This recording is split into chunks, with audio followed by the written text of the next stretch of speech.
서울의 중심부 테헤란로에 우뚝 솟은 아우라 그룹의 본사 로비는 마치 수정궁처럼 화려하고 투명하게 빛나고 있었지만 그 완벽한 고요함은 곧 깨지고 말았습니다.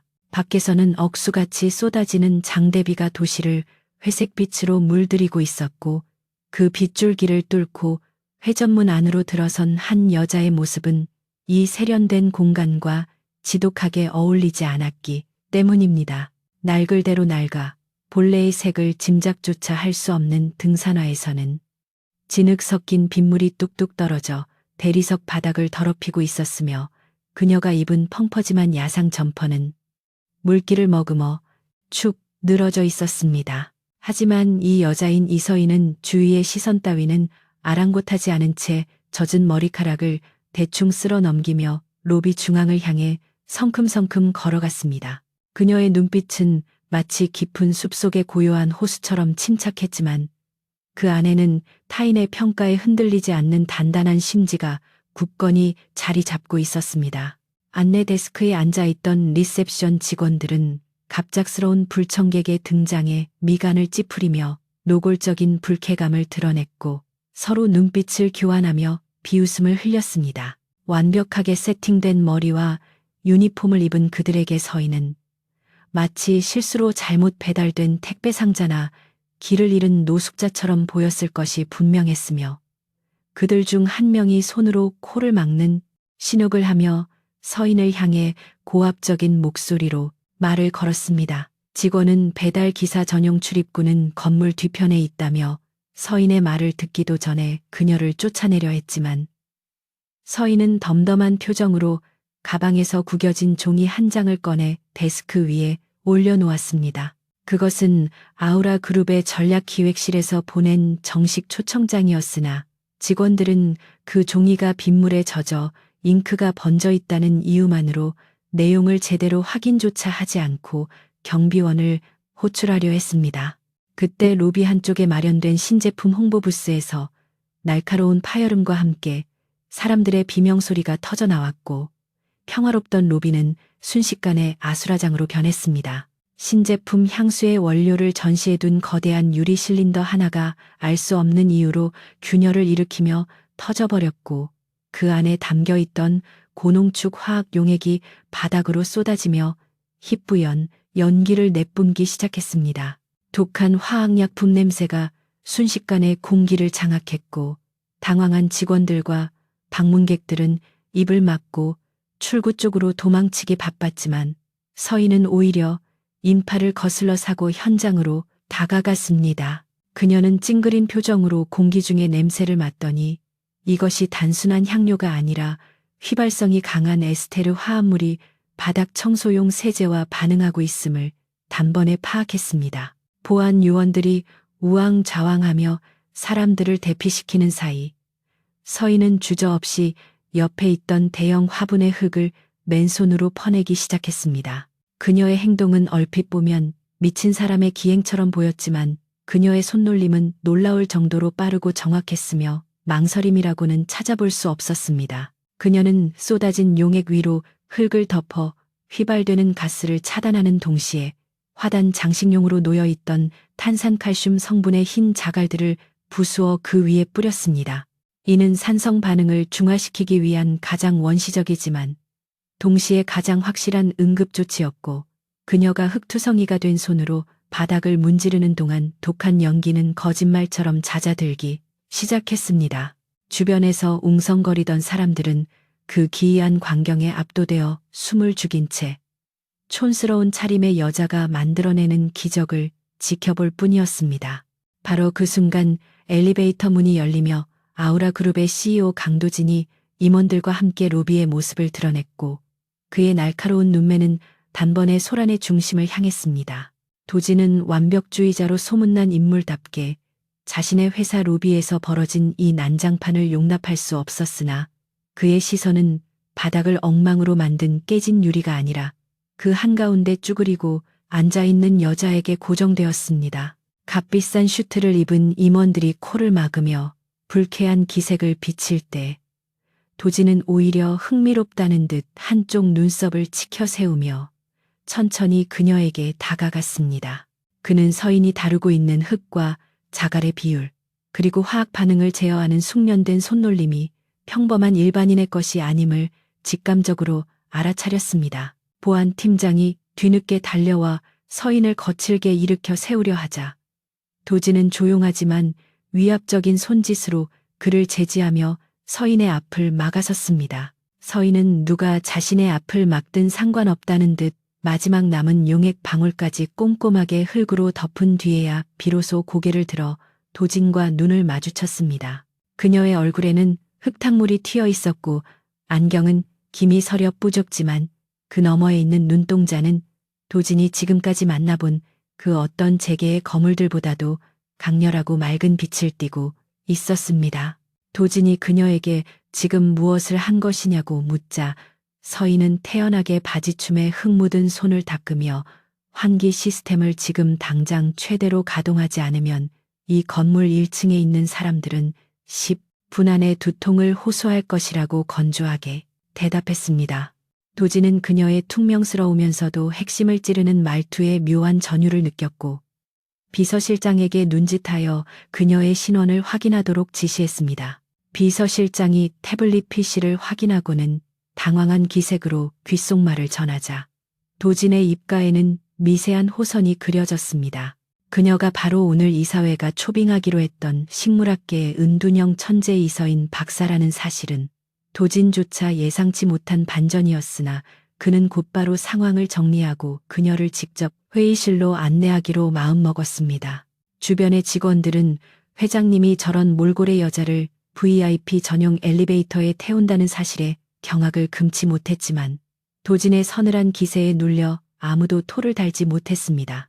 초고속 엘리베이터 안에는 숨막히는 정적이 흘렀고 거울 같은 벽면에는 도진의 완벽한 슈트핏과 서인의 젖은 야상 점퍼가 극명한 대조를 이루며 비치고 있었습니다. 도진은 곁눈질로 서인을 관찰했는데 그녀는 대한민국 재계 서열 1위 기업의 CEO와 한 공간에 있으면서도 긴장하는 기색은커녕 엘리베이터 천장의 공기청정기 수치를 유심히 들여다보고 있을 뿐이었습니다. 보통의 사람이라면 자신의 위압감에 눌려 시선을 피하거나 횡설수설하기 마련이었지만 서인은 마치 숲속의 나무처럼 그저 그 자리에 존재할 뿐 도진의 권력을 전혀 의식하지 않는 듯했습니다. 도진은 이 촌스러운 여자가 과연 이 사회의 늙은 여우들 앞에서 어떤 모습을 보일지 기대감과 우려가 뒤섞인 묘한 감정을 느끼며 넥타이를 살짝 고첨했습니다.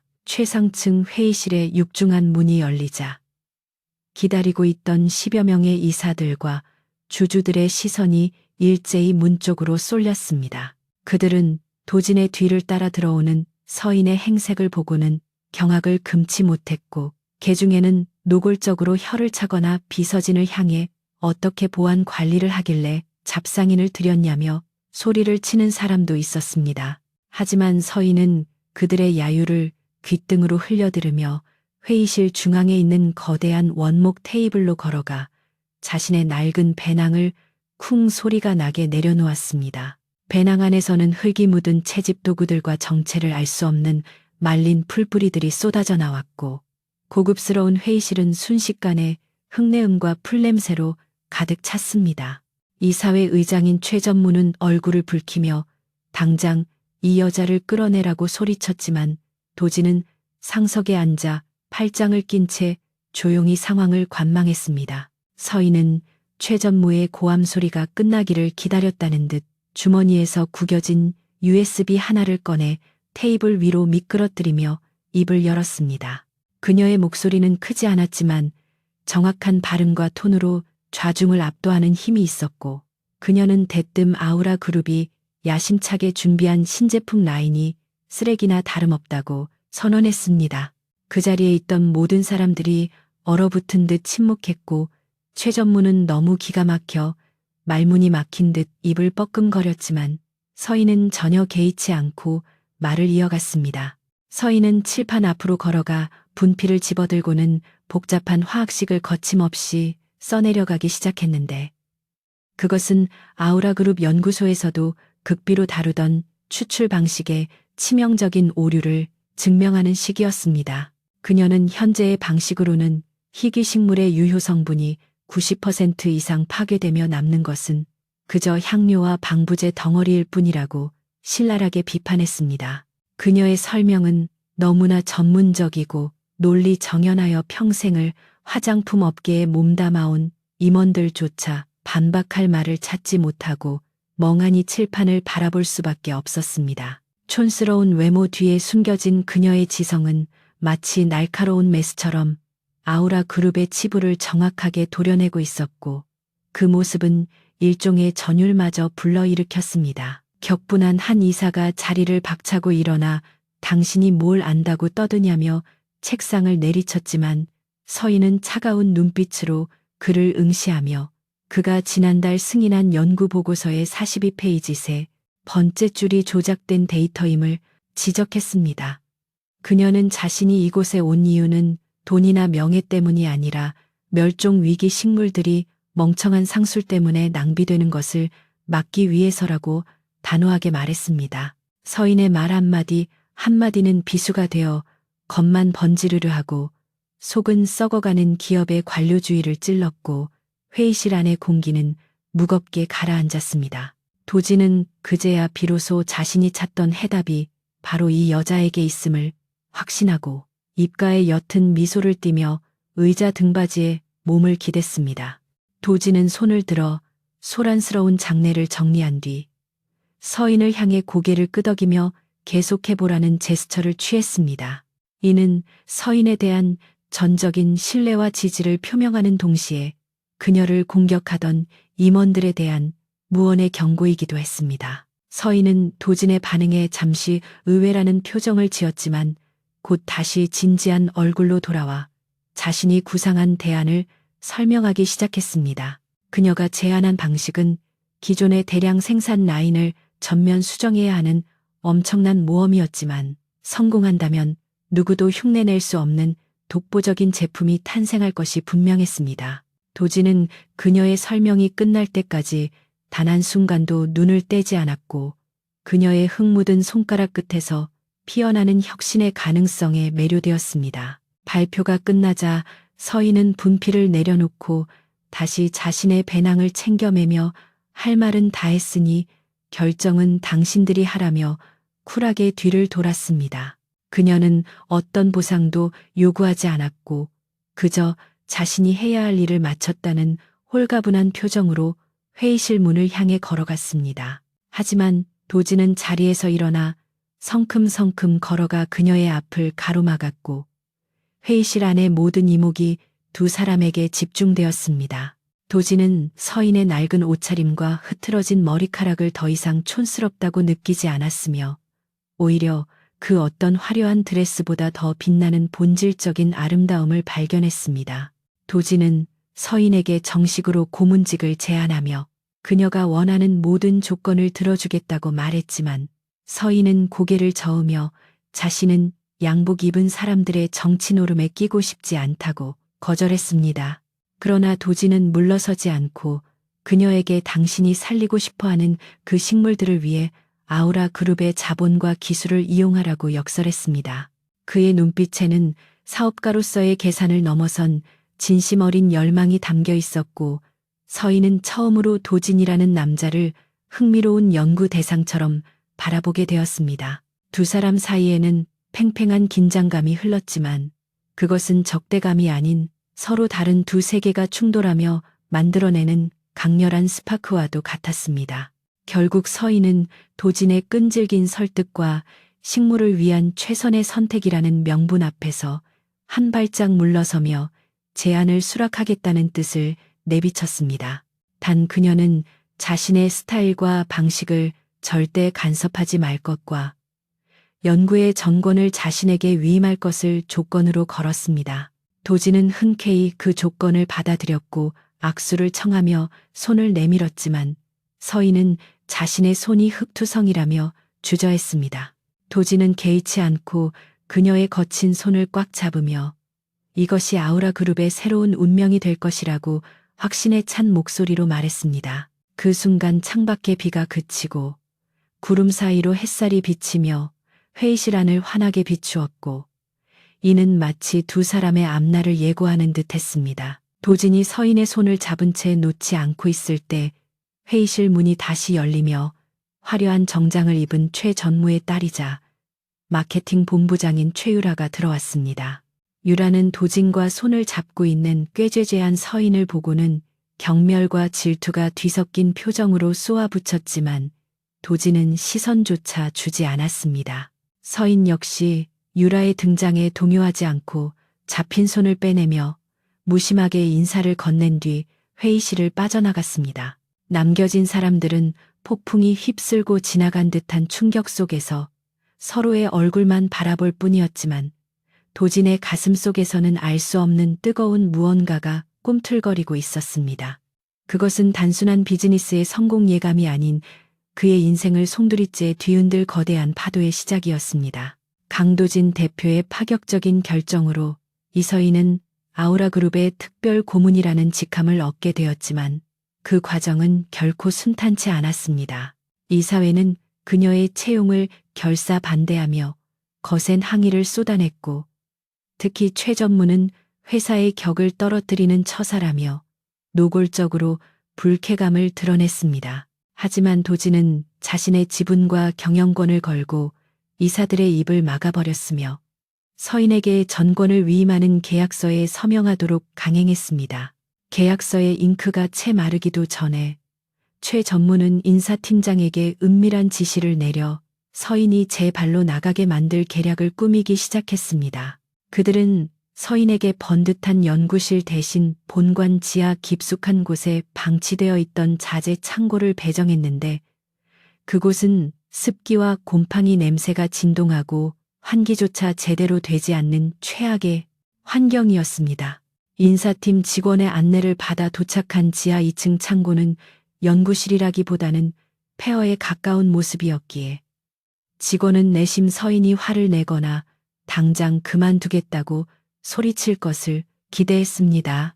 먼지가 수북하게 쌓인 낡은 책상과 고장난 의자, 그리고 구석구석 거미줄이 쳐진 음침한 공간은 누가 봐도 명백한 모욕이자 나가라는 무언의 압박이었습니다. 그러나 서인은 창고 문을 열자마자 불평을 늘어놓기는커녕 오히려 만족스러운 미소를 지으며 깊게 심호흡을 했습니다.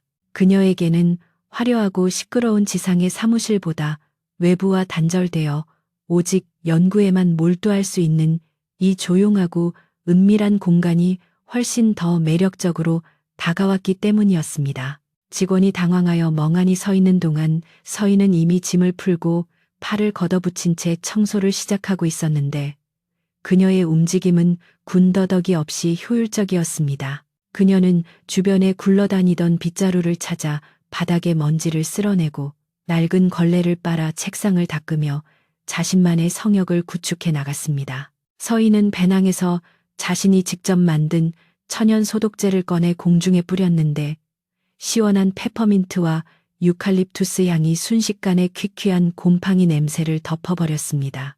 그녀는 최첨단 실험기구 대신 자신이 고향에서 가져온 투박한 옹기 항아리와 유리병, 그리고 낡은 현미경을 책상 위에 배열하며 그곳을 세상에서 유일무이한 야생초 연구소로 탈바꿈시켰습니다.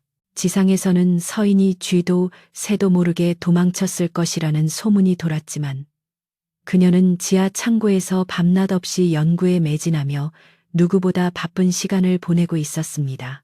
최 전무는 서인을 골탕 먹이기 위해 과거 실패했던 프로젝트들의 방대한 데이터를 정리하라는 잡무를 내려보냈지만 서인은 이를 불평 없이 받아들였습니다. 그녀는 산더미처럼 쌓인 서류들을 한 장 한 장 넘기며 기존 연구진들이 놓쳤던 미세한 오류들을 잡아냈고 붉은 펜으로 가차없이 수정 사항을 체크해 나갔습니다. 그녀의 눈에 비친 아우라 그룹의 연구 데이터는 화려한 수치로 포장되어 있었지만 그 이면에는 기초적인 식물학 지식조차 결여된 심각한 허점들이 무수히 존재하고 있었습니다. 며칠 뒤 최 전무의 신복인 연구팀장이 서인의 작업 상황을 감시하기 위해 지하 창고로 내려왔다가 책상 위에 수북이 쌓인 수정된 보고서들을 보고 경악했습니다. 그는 감히 외부인 주제에 박사급 연구원들이 작성한 보고서를 난도질했다며 서인에게 고래고래 소리를 질렀지만 서인은 눈 하나 깜짝하지 않고 그를 바라보았습니다. 서인은 차분한 목소리로 3페이지의 추출 온도 설정이 잘못되어 유효 성분이 모두 파괴되었으며 15페이지의 배합 비율은 피부 트러블을 유발할 수 있는 치명적인 실수라고 조목조목 지적했습니다. 그녀의 설명은 너무나 명확하고 과학적인 근거에 기반하고 있어 팀장은 반박은커녕 얼굴이 벌개진 채 꿀먹은 벙어리가 될 수밖에 없었습니다. 서인의 실력은 소문보다 훨씬 뛰어났고 그녀의 손을 거친 데이터들은 죽어있던 프로젝트에 새로운 생명을 불어넣는 열쇠가 되어가고 있었습니다. 그녀는 단순히 서류만 검토하는 것에 그치지 않고 창고 구석에 간이 증류 장치를 설치하여 직접 샘플을 추출하고 실험하며 자신의 이론을 증명해 보였습니다. 그녀가 만든 시제품들은 투박한 유리병에 담겨 있었지만 그 안에서 뿜어져 나오는 향기는 기존의 인공적인 향수와는 차원이 다른 깊이와 생명력을 지니고 있었습니다. 연구팀장은 자존심이 상했지만 서인이 건넨 샘플의 향을 맡는 순간 자신의 패배를 인정할 수밖에 없었고 도망치듯 창고를 빠져나와야 했습니다. 한편 최상층 CEO 집무실에 있는 강도진은 대형 모니터를 통해 지하 창고의 CCTV 화면을 실시간으로 지켜보며 깊은 생각에 잠겨 있었습니다. 그는 서인이 열악한 환경에서도 불평 한마디 없이 연구에만 몰두하는 모습에 기이한 존경심과 함께 묘한 호기심을 느꼈습니다. 화면 속의 그녀는 컵라면으로 끼니를 때우면서도 현미경에서 눈을 떼지 않았고 때로는 혼자서 중얼거리며 칠판에 복잡한 식을 써 내려가기도 했습니다. 도지는 화려한 겉모습에만 치중하며 권력 다툼의 에너지를 낭비하는 임원들과 달리 오직 본질에만 집착하는 서인의 모습에서 자신이 잃어버렸던 초심을 발견하는 듯 했습니다. 도진이 서인에게 집착하는 데에는 사실 사업적인 이유 외에도 누구에게도 말할 수 없는 개인적이고 치명적인 비밀이 하나 숨겨져 있었습니다. 그의 가문 대대로 내려오는 희귀한 유전병은 원인을 알 수 없는 극심한 두통과 신경마비를 동반하며 서서히 생명을 갉아먹는 저주와도 같았습니다. 전 세계의 유명한 의사들을 모두 찾아다녔지만 병의 진행을 늦출 뿐 근본적인 치료법은 찾지 못했고 그는 매일 밤 끔찍한 고통 속에서 잠들어야 했습니다. 도지는 오래된 고문서에서 전설 속의 푸른 난초가 이 병을 치료할 유일한 약재라는 기록을 발견하고 수년간 그 꽃을 찾아 헤맸지만 실물은커녕 흔적조차 찾을 수 없었습니다. 그런데 도진이 무심코 확대한 CCTV 화면 속 서인의 책상 위에는 바로 그가 그토록 애타게 찾아 헤매던 푸른 난초의 정밀 세밀화가 놓여 있었습니다. 도진은 심장이 찼을 듯한 충격을 받으며 의자에서 벌떡 일어났고 떨리는 손으로 화면을 재차 확인했습니다. 그림 옆에는 서인의 필체로 그 꽃의 생태와 약성에 대한 상세한 메모가 적혀 있었는데 이는 그녀가 단순히 그 꽃을 아는 것을 넘어 실제로 다루어 본 경험이 있음을 의미했습니다. 도지는 더 이상 지체할 수 없다는 판단하에 재킷을 챙겨 입고 비서실장에게조차 행선지를 알리지 않은 채 곧장 지하 2층으로 향하는 엘리베이터에 몸을 실었습니다. 지하 창고 앞 복도에 도착한 도지는 문 틈새로 흘러나오는 은은한 풀냄새를 맡으며 긴장된 마음을 가라앉히기 위해 잠시 호흡을 골랐습니다. 문을 열고 들어서자 서인은 인기척을 느끼지 못한 채 비커에 담긴 액체를 흔들며 무언가에 깊이 집중하고 있었는데 그 모습은 마치 연금술사처럼 신비로워 보였습니다. 도지는 헛기침을 하며 자신의 존재를 알렸고 서인은 그제야 고개를 돌려 그를 바라보았지만 놀라는 기색 없이 덤덤하게 눈인사만 건넸습니다. 도지는 짐짓 권위 있는 척하며 근무 환경을 점검하러 왔다고 둘러댔지만 그의 시선은 서인의 책상 위에 놓인 푸른 난초 그림에 고정되어 떨어질 줄을 몰랐습니다. 서인은 도진의 시선이 어디에 머무는지 눈치채고는 그림을 슬쩍 가리며 이것은 아직 보고서에 올릴 단계가 아니라고 딱 잘라 말했습니다. 도진은 애써 침착함을 유지하며 그 꽃에 대해 아는 것이 있냐고 물었고, 서인은 잠시 망설이다가 아주 까다롭고 예민한 녀석이라고 대답했습니다. 그녀는 이 꽃이 오염되지 않은 깊은 산속에 특정한 고도와 습도에서만 자라며 인공적인 환경에서는 며칠을 버티지 못하고 스스로 말라 죽어 버린다고 설명했습니다. 서인의 말 속에는 식물에 대한 깊은 애정과 경외심이 담겨 있었고, 도진은 그녀가 단순히 지식을 가진 학자가 아니라 자연과 교감하는 능력을 지닌 특별한 존재임을 확신했습니다. 대화가 이어지던 중 도진은 갑자기 밀려오는 익숙한 두통에 미간을 찌푸리며 비틀거렸고, 한쪽 손으로 관자놀이를 짚으며 고통을 참으려 애썼습니다. 평소라면 약을 먹고 어두운 방에 누워 있어야 할 정도의 강도 높은 통증이었기에 그는 식은땀을 흘리며 벽을 짚고 겨우 몸을 지탱했습니다. 서인은 도진의 창백해진 안색과 떨리는 손끝을 유심히 관찰하더니 말없이 책상 서랍에서 작은 유리병 하나를 꺼내 그에게 내밀었습니다. 그녀는 이것이 아직 임상 실험을 거치지 않은 것이라 위험할 수도 있지만 지금 당신의 상태를 보니 찬밥 더운 밥 가릴 처지가 아닌 것 같다고 무심하게 덧붙였습니다. 도진은 의심할 겨를도 없이 서인이 건넨 유리병의 뚜껑을 열고 코끝에 갖다 대었는데 그 순간 시원하고 청량한 향기가 뇌세포 깊숙이 파고들었습니다. 마치 꽉 막혀 있던 혈관이 뚫리는 듯한 감각과 함께 머리를 짓누르던 끔찍한 통증이 씻은 듯이 사라지는 기적 같은 일이 벌어졌습니다. 도진은 놀란 눈으로 서인을 바라보았고, 서인은 별일 아니라는 듯 어깨를 으쓱하며 그것이 바로 그 푸른 난초의 뿌리에서 추출한 진액이라고 설명했습니다. 그녀는 도진의 증상을 보자마자 신경계에 열을 식혀야 한다는 것을 직감적으로 알았고, 자신이 연구 중이던 샘플이 도움이 될 것이라 판단했던 것입니다. 도진은 이제 서인을 단순한 유능한 직원이나 사업 파트너가 아닌 자신의 생명을 쥐고 있는 구원자로 인식하게 되었습니다.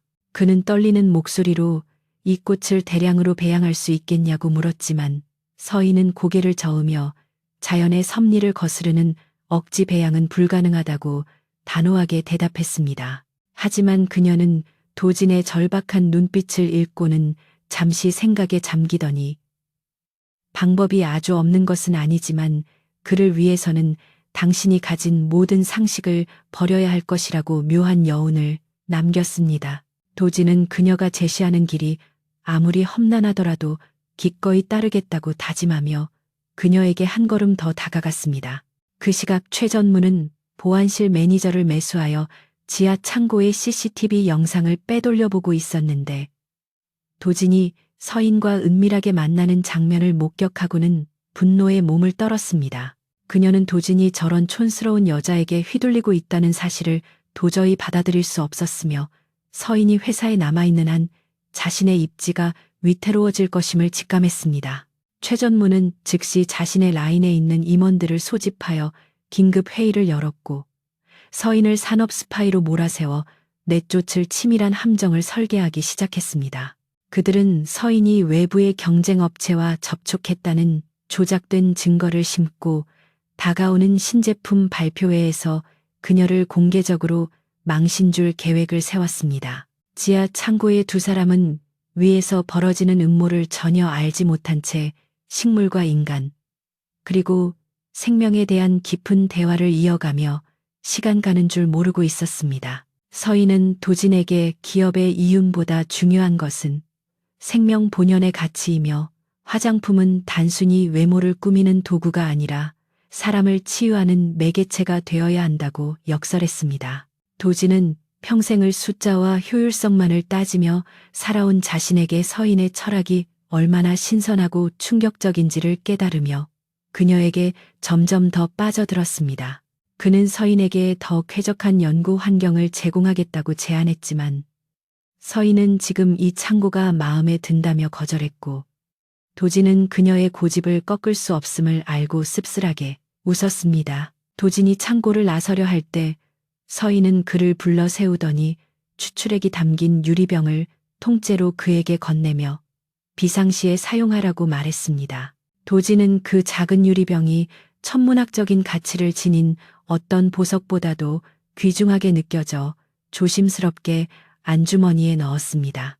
그는 문을 열고 나가기 전 다시 한번 뒤를 돌아보았고 희미한 조명 아래서 다시 현미경을 들여다보는 서인의 뒷모습이 세상에서 가장 아름다운 풍경처럼 각인되었습니다.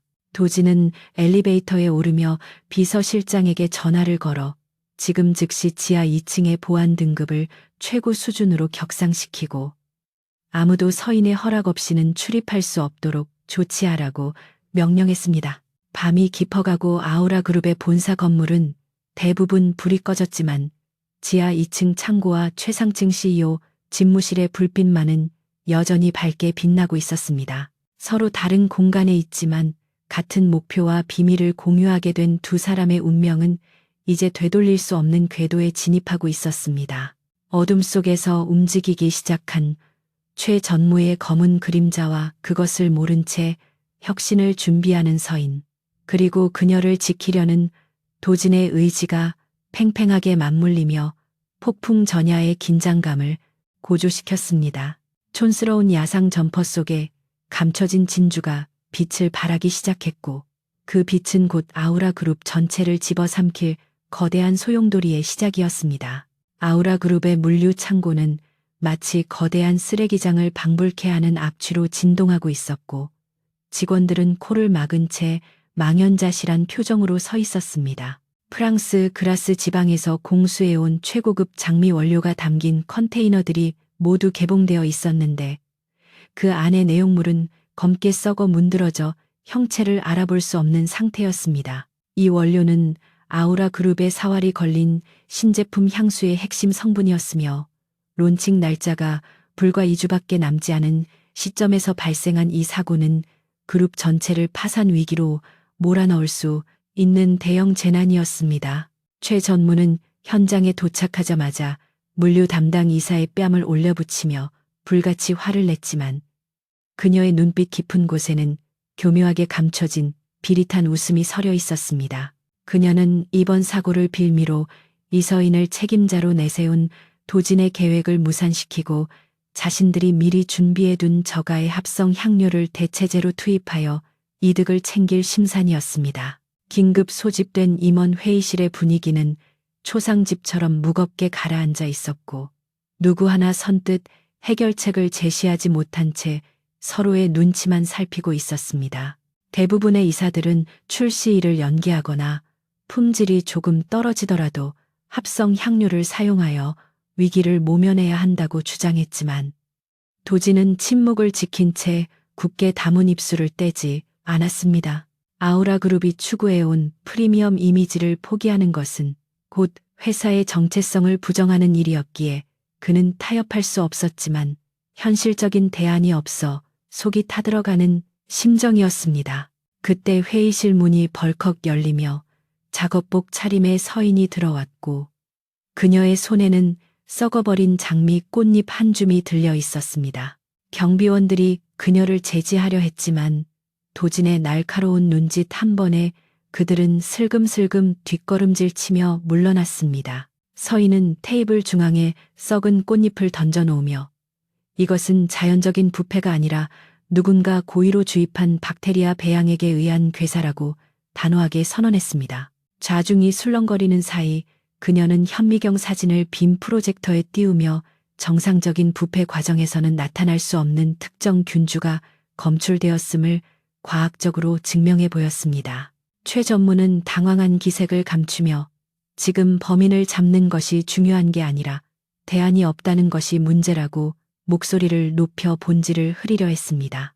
하지만 서인은 눈 하나 깜짝하지 않고 프랑스산 장미보다 더 뛰어난 향과 효능을 가진 대체제가 대한민국 강원도 깊은 산골에 존재한다고 받아쳤습니다. 그녀가 제안한 것은 학계에도 거의 알려지지 않은 토종 야생화였는데 그것은 인공 재배가 불가능하여 오직 험준한 자생지에서만 채취할 수 있는 희귀한 식물이었습니다. 이사들은 잡초 따위로 명품 향수를 만들겠다는 거냐며 비웃음을 터뜨렸지만 도지는 서인의 눈에서 확신에 찬 광채를 읽어내고 즉시 결단을 내렸습니다. 그는 서인에게 필요한 인력과 장비를 모두 지원하겠다고 말했지만 서인은 그 꽃은 사람의 발길이 닿으면 숨어버리는 영물이라며 오직 자신만이 그곳을 알고 있다고 말했습니다. 도지는 잠시 고민하더니 자리에서 일어나 재킷을 걸치며 자신이 직접 서인과 함께 가서 그 원료를 공수해 오겠다고 폭탄 선언을 했습니다. 비서실장과 임원들이 기겁하며 말렸지만 도지는 그룹의 운명이 걸린 일을 남의 손에 맡길 수 없다며 서인에게 당장 출발하자고 손짓했습니다. 서인은 도진의 무모함에 혀를 찼지만 내심 그의 결단력과 진정성에 놀라며 고개를 끄덕였습니다. 두 사람이 탄 도진의 최고급 SUV는 서울의 빌딩 숲을 빠져나와 굽이진 국도를 따라 강원도의 험준한 산악지대로 접어들었습니다. 차 안에는 어색한 침묵이 흘렀지만 창밖으로 펼쳐지는 웅장한 자연 경관은 도시의 소음과 매연에 지친 도진의 마음을 묘하게 위로해 주었습니다. 서인은 조수석에 앉아 지도를 살피며 내비게이션조차 인식하지 못하는 샛길을 안내했고 도진은 덜컹거리는 비포장도로 위에서 운전대를 꽉 잡고 진땀을 흘려야 했습니다. 서인은 땀을 흘리는 도진을 보며 재벌 회장님이라 운전기사가 없으면 아무것도 못할 줄 알았는데 제법이라며 툭 던지듯 칭찬 아닌 칭찬을 건넸습니다. 도진은 그 말에 피웃으며 자신도 한때는 스피드를 즐기는 레이서였다고 대답하며 두 사람 사이의 벽이 조금씩 허물어지는 것을 느꼈습니다. 차가 더 이상 진입할 수 없는 산 입구에 도착하자 서인은 차에서 내려 트렁크에서 낡은 등산 장비들을 꺼내 도진에게 던져주었습니다. 수백만 원짜리 이탈리아제 수제 구두와 슈트를 입은 도진에게 흑투성이 등산화와 투박한 작업복은 전혀 어울리지 않는 조합이었지만 그는 군말 없이 옷을 갈아입었습니다.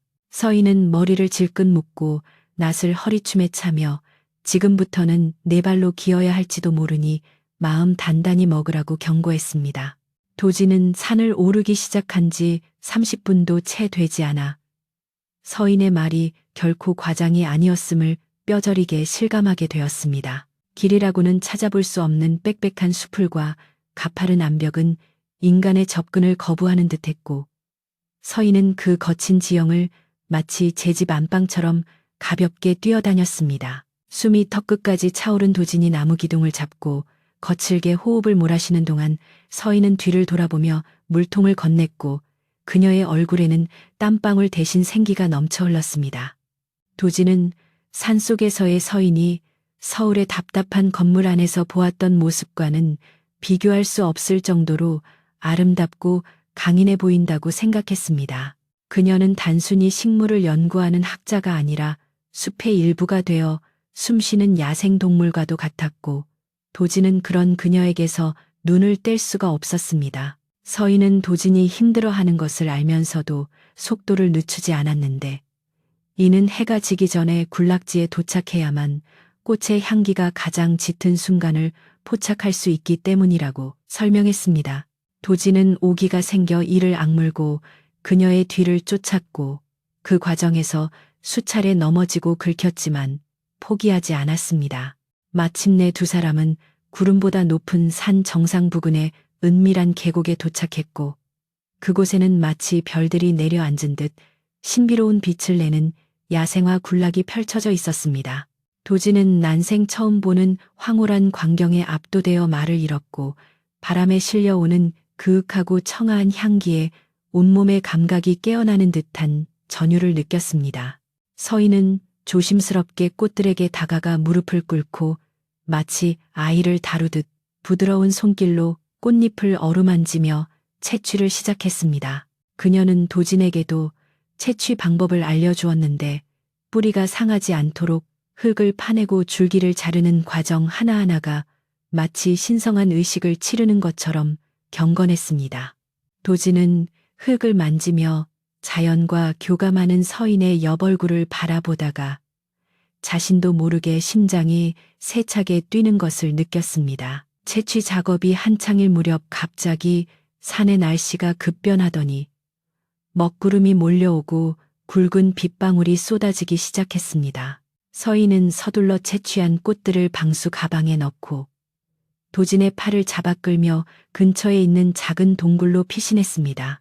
순식간에 불어난 계곡물과 천둥 번개가 치는 험악한 날씨 탓에 하산은 불가능해졌고 두 사람은 꼼짝없이 좁은 동굴 안에서 밤을 지새워야 할 처지가 되었습니다. 젖은 옷이 몸에 달라붙어 한기가 느껴지자 서인은 동굴 구석에 모아둔 마른 나뭇가지들로 능숙하게 불을 피웠고 타닥거리는 모닥불 소리가 동굴 안을 채웠습니다.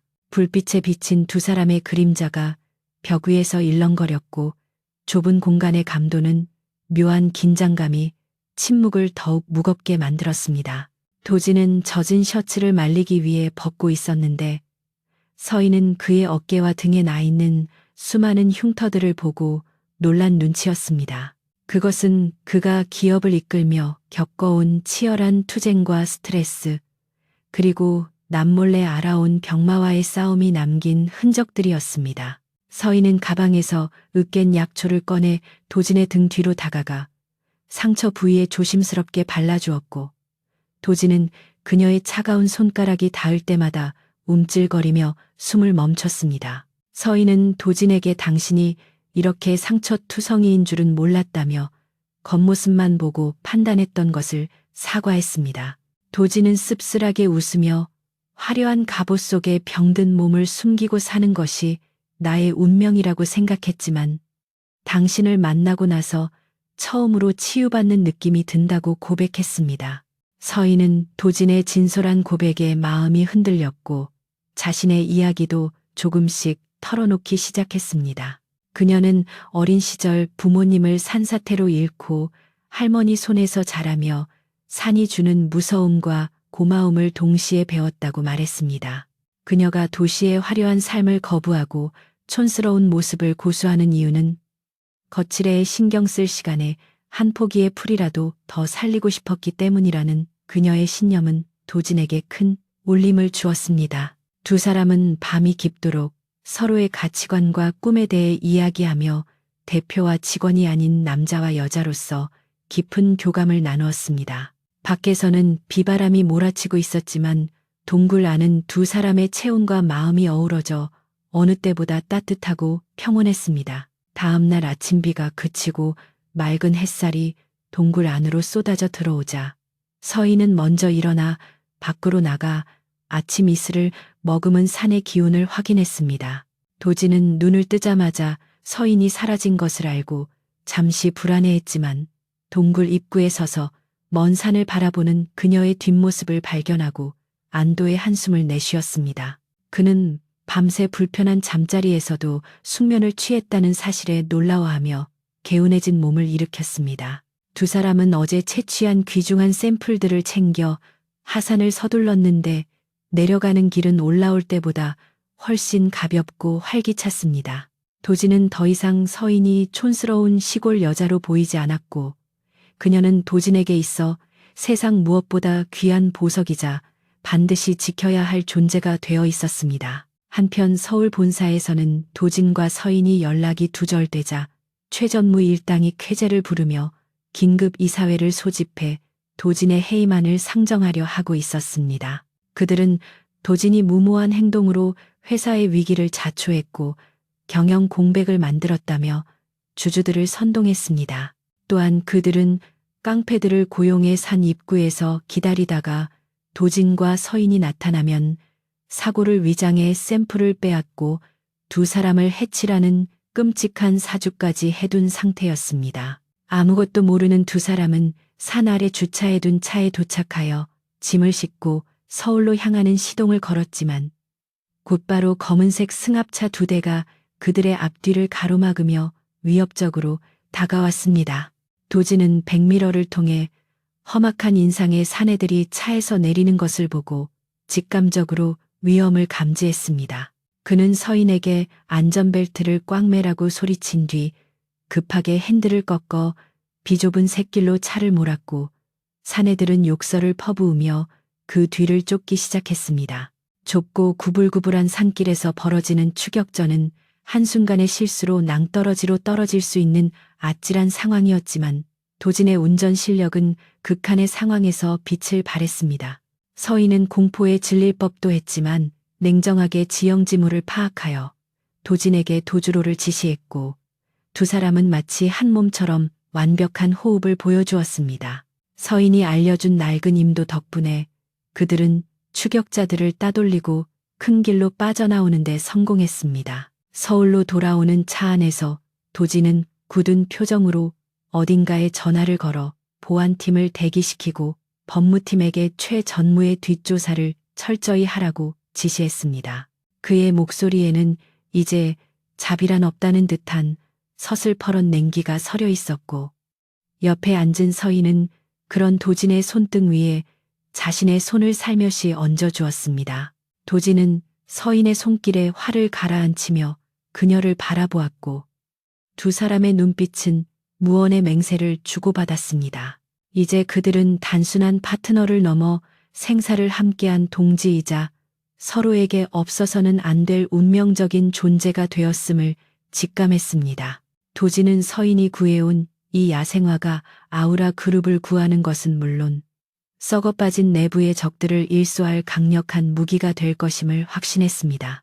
연구소에 도착하자마자 서인은 지체 없이 추출 작업에 들어갔고 도진은 연구소 입구를 보안 요원들로 봉쇄하여 개미 새끼 한 마리도 얼씬하지 못하게 막았습니다.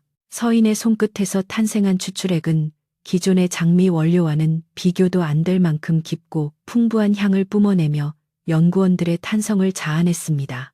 성분 분석 결과 피부 재생과 진정 효과가 타의 추종을 불허하는 수치로 나왔고 이는 화장품 업계의 판도를 뒤집을 만한 혁명적인 발견이었습니다. 도진은 결과 보고서를 손에 쥐고 만족스러운 미소를 지으며 최 전무가 기다리고 있는 이사회장으로 향했습니다. 그의 발걸음은 그 어느 때보다 당당했고 그의 뒤에는 촌스러운 야상 점퍼를 벗고 흰 가운을 입은 서인이 든든하게 따르고 있었습니다.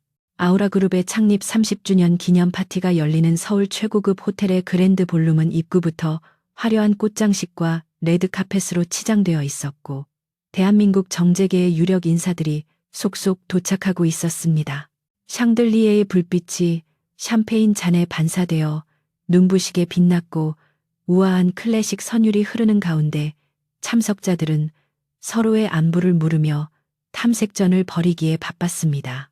이 화려한 연회의 이면에는 치열한 권력 암투가 도사리고 있었는데 특히 이번 파티는 도진이 야심차게 준비한 신제품 프로젝트의 성패를 가늠하는 자리이자 후계 구도를 공고히 하려는 중요한 무대였습니다. 최 전무와 그녀의 딸 최유라 본부장은 이 중요한 자리를 이용해 눈의 가시 같은 이서인을 완전히 매장시켜버릴 계획을 세우고 회심의 미소를 짓고 있었습니다. 유라는 며칠 전 서인에게 파티의 드레스 코드를 거짓으로 통보하며 촌스럽고 우스꽝스러운 디자인의 의상을 선물이라는 명목으로 보냈고 서인이 그것을 입고 나타나 망신을 당하기만을 기다리고 있었습니다. 지하 연구실에서 마지막 데이터 점검에 몰두하고 있던 서인은 유라가 보낸 상자를 열어보고는 그 안에 들어있는 형광 핑크색의 프릴 드레스를 보며 헛웃음을 지었습니다. 그것은 누가 봐도 80년대 카바레 무대 의상처럼 과장되고 촌스러운 디자인이었기에 유라가 자신을 조롱거리로 만들 작정이라는 것을 단번에 알아차릴 수 있었습니다. 보통의 여자라면 모멸감에 치를 떨며 눈물을 흘리거나 입기를 거부했겠지만 서인은 오히려 덤덤한 표정으로 옷을 들어 몸에 대보았습니다. 그녀에게 중요한 것은 거칠애가 아니라 자신의 연구 결과가 세상에 어떻게 받아들여지느냐 하는 본질이었기에 고작 옷 따위로 자신의 길을 꺾으려는 유라의 유치한 수작이 가소롭게 느껴졌습니다. 서인은 가위를 집어들어 드레스의 거추장스러운 장식들을 과감하게 잘라내고 치맛단을 찢어 활동하기 편하게 리폼한 뒤 낡은 워커끈을 조여매며 전장에 나가는 장수처럼 비장한 각오를 다졌습니다. 파티가 무르익어 갈 무렵 연회장의 거대한 문이 열리고 서인이 모습을 드러내자 웅성거리던 사람들의 시선이 일제히 그녀에게 쏠렸습니다. 유라와 최 전무는 서인이 우스꽝스러운 꼴로 나타나 사람들의 비웃음을 살 것이라 예상하고 샴페인 잔을 부딪히며 즐거워했지만 그들의 기대는 보기 좋게 빗나가고 말았습니다. 서인이 입은 형광색 드레스는 그녀가 과감하게 리폼한 덕분에 오히려 전위적이고 독특한 아방가르드 패션처럼 보였으며 그녀의 당당한 태도와 어우러져 강렬한 카리스마를 뿜어내고 있었습니다. 화장기 없는 얼굴에 질끈 묶은 머리, 그리고 투박한 워커는 화려한 드레스를 입은 다른 귀부인들과 극명한 대조를 이루었지만 서인의 눈빛은 그 누구보다 빛나고 있어 감히 함부로 비웃을 수 없는 압도적인 아우라를 형성했습니다. 도지는 연단 위에서 손님들을 맞이하다가 입구 쪽에 소란을 감지하고 고개를 돌렸는데 그곳에 서 있는 서인을 보고는 잠시 말을 잇지 못했습니다. 그는 유라가 꾸민 짓을 뒤늦게 보고받고 서인이 상처받지 않았을까 걱정했지만 서인은 보란 듯이 그 악의적인 장난을 자신만의 스타일로 소화해내고 있었습니다. 도지는 수행원들을 물리치고 성큼성큼 걸어내려가 인파를 가르고 서인에게 다가갔고 주변의 사람들은 재벌 총수가 저런 기이한 차림의 여자에게 향하는 모습에 놀라 숨을 죽였습니다. 도진이 서인의 앞에 멈춰서서 정중하게 손을 내밀자 서인은 피식 웃으며 그의 손을 맞잡았고 두 사람은 마치 약속이라도 한 듯 자연스럽게 팔짱을 끼고 연회장 중앙으로 걸어 들어갔습니다. 이것은 도진이 서인을 자신의 공식적인 파트너이자 아우라 그룹의 핵심 인물임을 만천하에 공표하는 무언의 선언과도 같았습니다. 최유라는 질투심에 얼굴이 일그러져 샴페인 잔을 꽉 쥐었고 최 전무는 분노로 몸을 떨었지만 도진의 위세에 눌려 차마 나서지 못한 채 지켜볼 수밖에 없었습니다. 도진은 마이크를 잡고 단상에 올라 이번 신제품 개발의 1등 공신이 바로 옆에 있는 이서인 고모님을 소개하며 그녀가 발견한 야생화 추출물이 가져올 뷰티 업계의 혁명을 열정적으로 설명했습니다. 스크린에는 서인이 연구실에서 밤새 실험하는 모습과 험준한 산에서 원료를 채취하는 영상이 상영되었고 참석자들은 처음에는 의아해했지만 점차 그녀의 진정성과 열정에 매료되어 박수를 보내기 시작했습니다.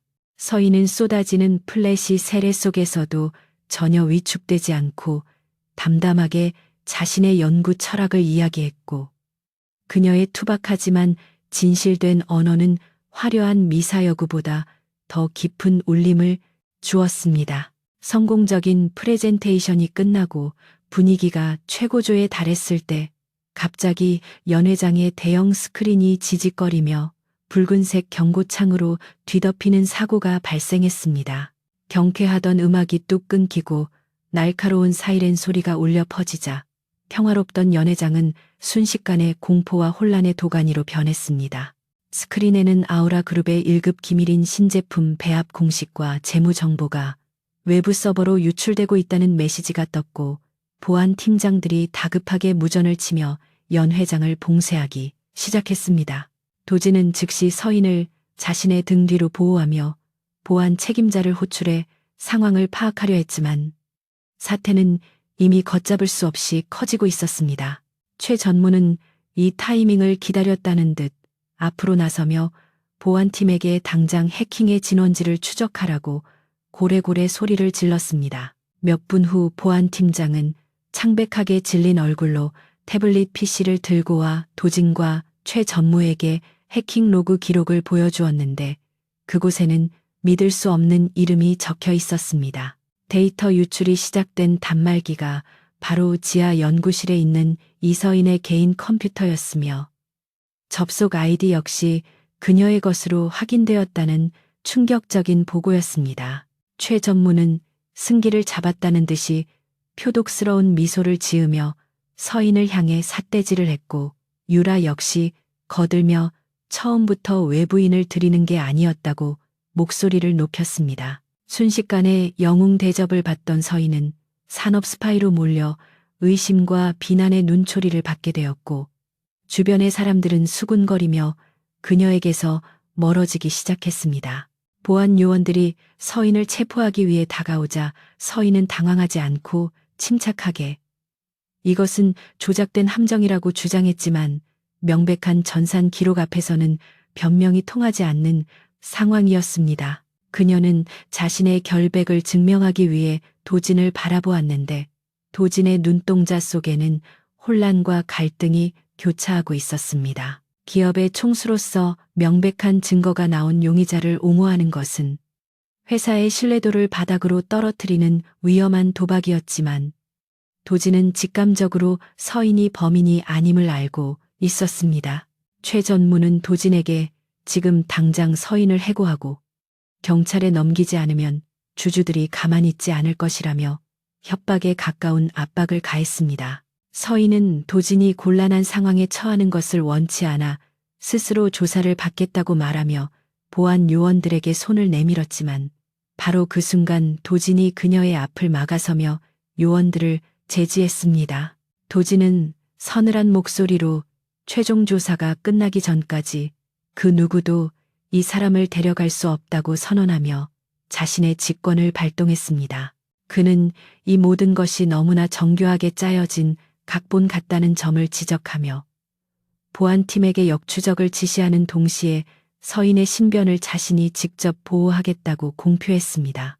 연 회장은 도진의 파격적인 결정에 다시 한번 술렁거렸고 최 전무는 도진이 미쳤다며 길길이 날뛰었지만 도진의 결의에 찬 눈빛을 꺾을 수는 없었습니다. 도진은 서인의 손목을 잡고 연 회장을 빠져나와 자신의 전용 엘리베이터로 향했고 수많은 기자들이 플래시를 터뜨리며 그들의 뒤를 쫓았습니다.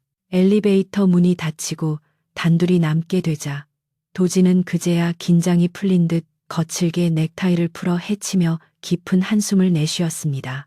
서인은 도진에게 왜 그런 무모한 짓을 했냐고 물으며 자신 때문에 당신까지 위험해질 수 있다고 걱정했지만 도진은 벽에 기대어 그녀를 지그시 바라볼 뿐이었습니다. 도진은 서인에게 당신을 믿는 것이 내 운명을 믿는 것이라고 말하며 이번 사건의 배후를 반드시 밝혀내 당신의 누명을 벗겨주겠다고 약속했습니다. 서인은 도진의 흔들림 없는 신뢰에 가슴 한구석이 묵직해지는 것을 느꼈고 이 남자를 위해서라면 지옥 불에라도 뛰어들 수 있을 것 같은 뜨거운 감정이 솟구쳤습니다. 한편 집무실로 돌아온 최 전무와 유라는 계획대로 일이 진행되자 만족스러운 웃음을 터뜨리며 샴페인을 다시 따랐습니다. 그들은 이미 경쟁사인 다국적 기업과 이면 계약을 맺고 아우라 그룹의 핵심 기술을 넘기기로 합의한 상태였으며 서인을 희생양으로 삼아 자신들의 범죄를 덮어씌울 완벽한 시나리오를 완성해 두었습니다. 유라는 서인이 감옥에 가면 도진 역시 경영 책임론에 휘말려 자리에서 물러나게 될 것이고 그러면 아우라 그룹은 자신들의 차지가 될 것이라고 확신했습니다.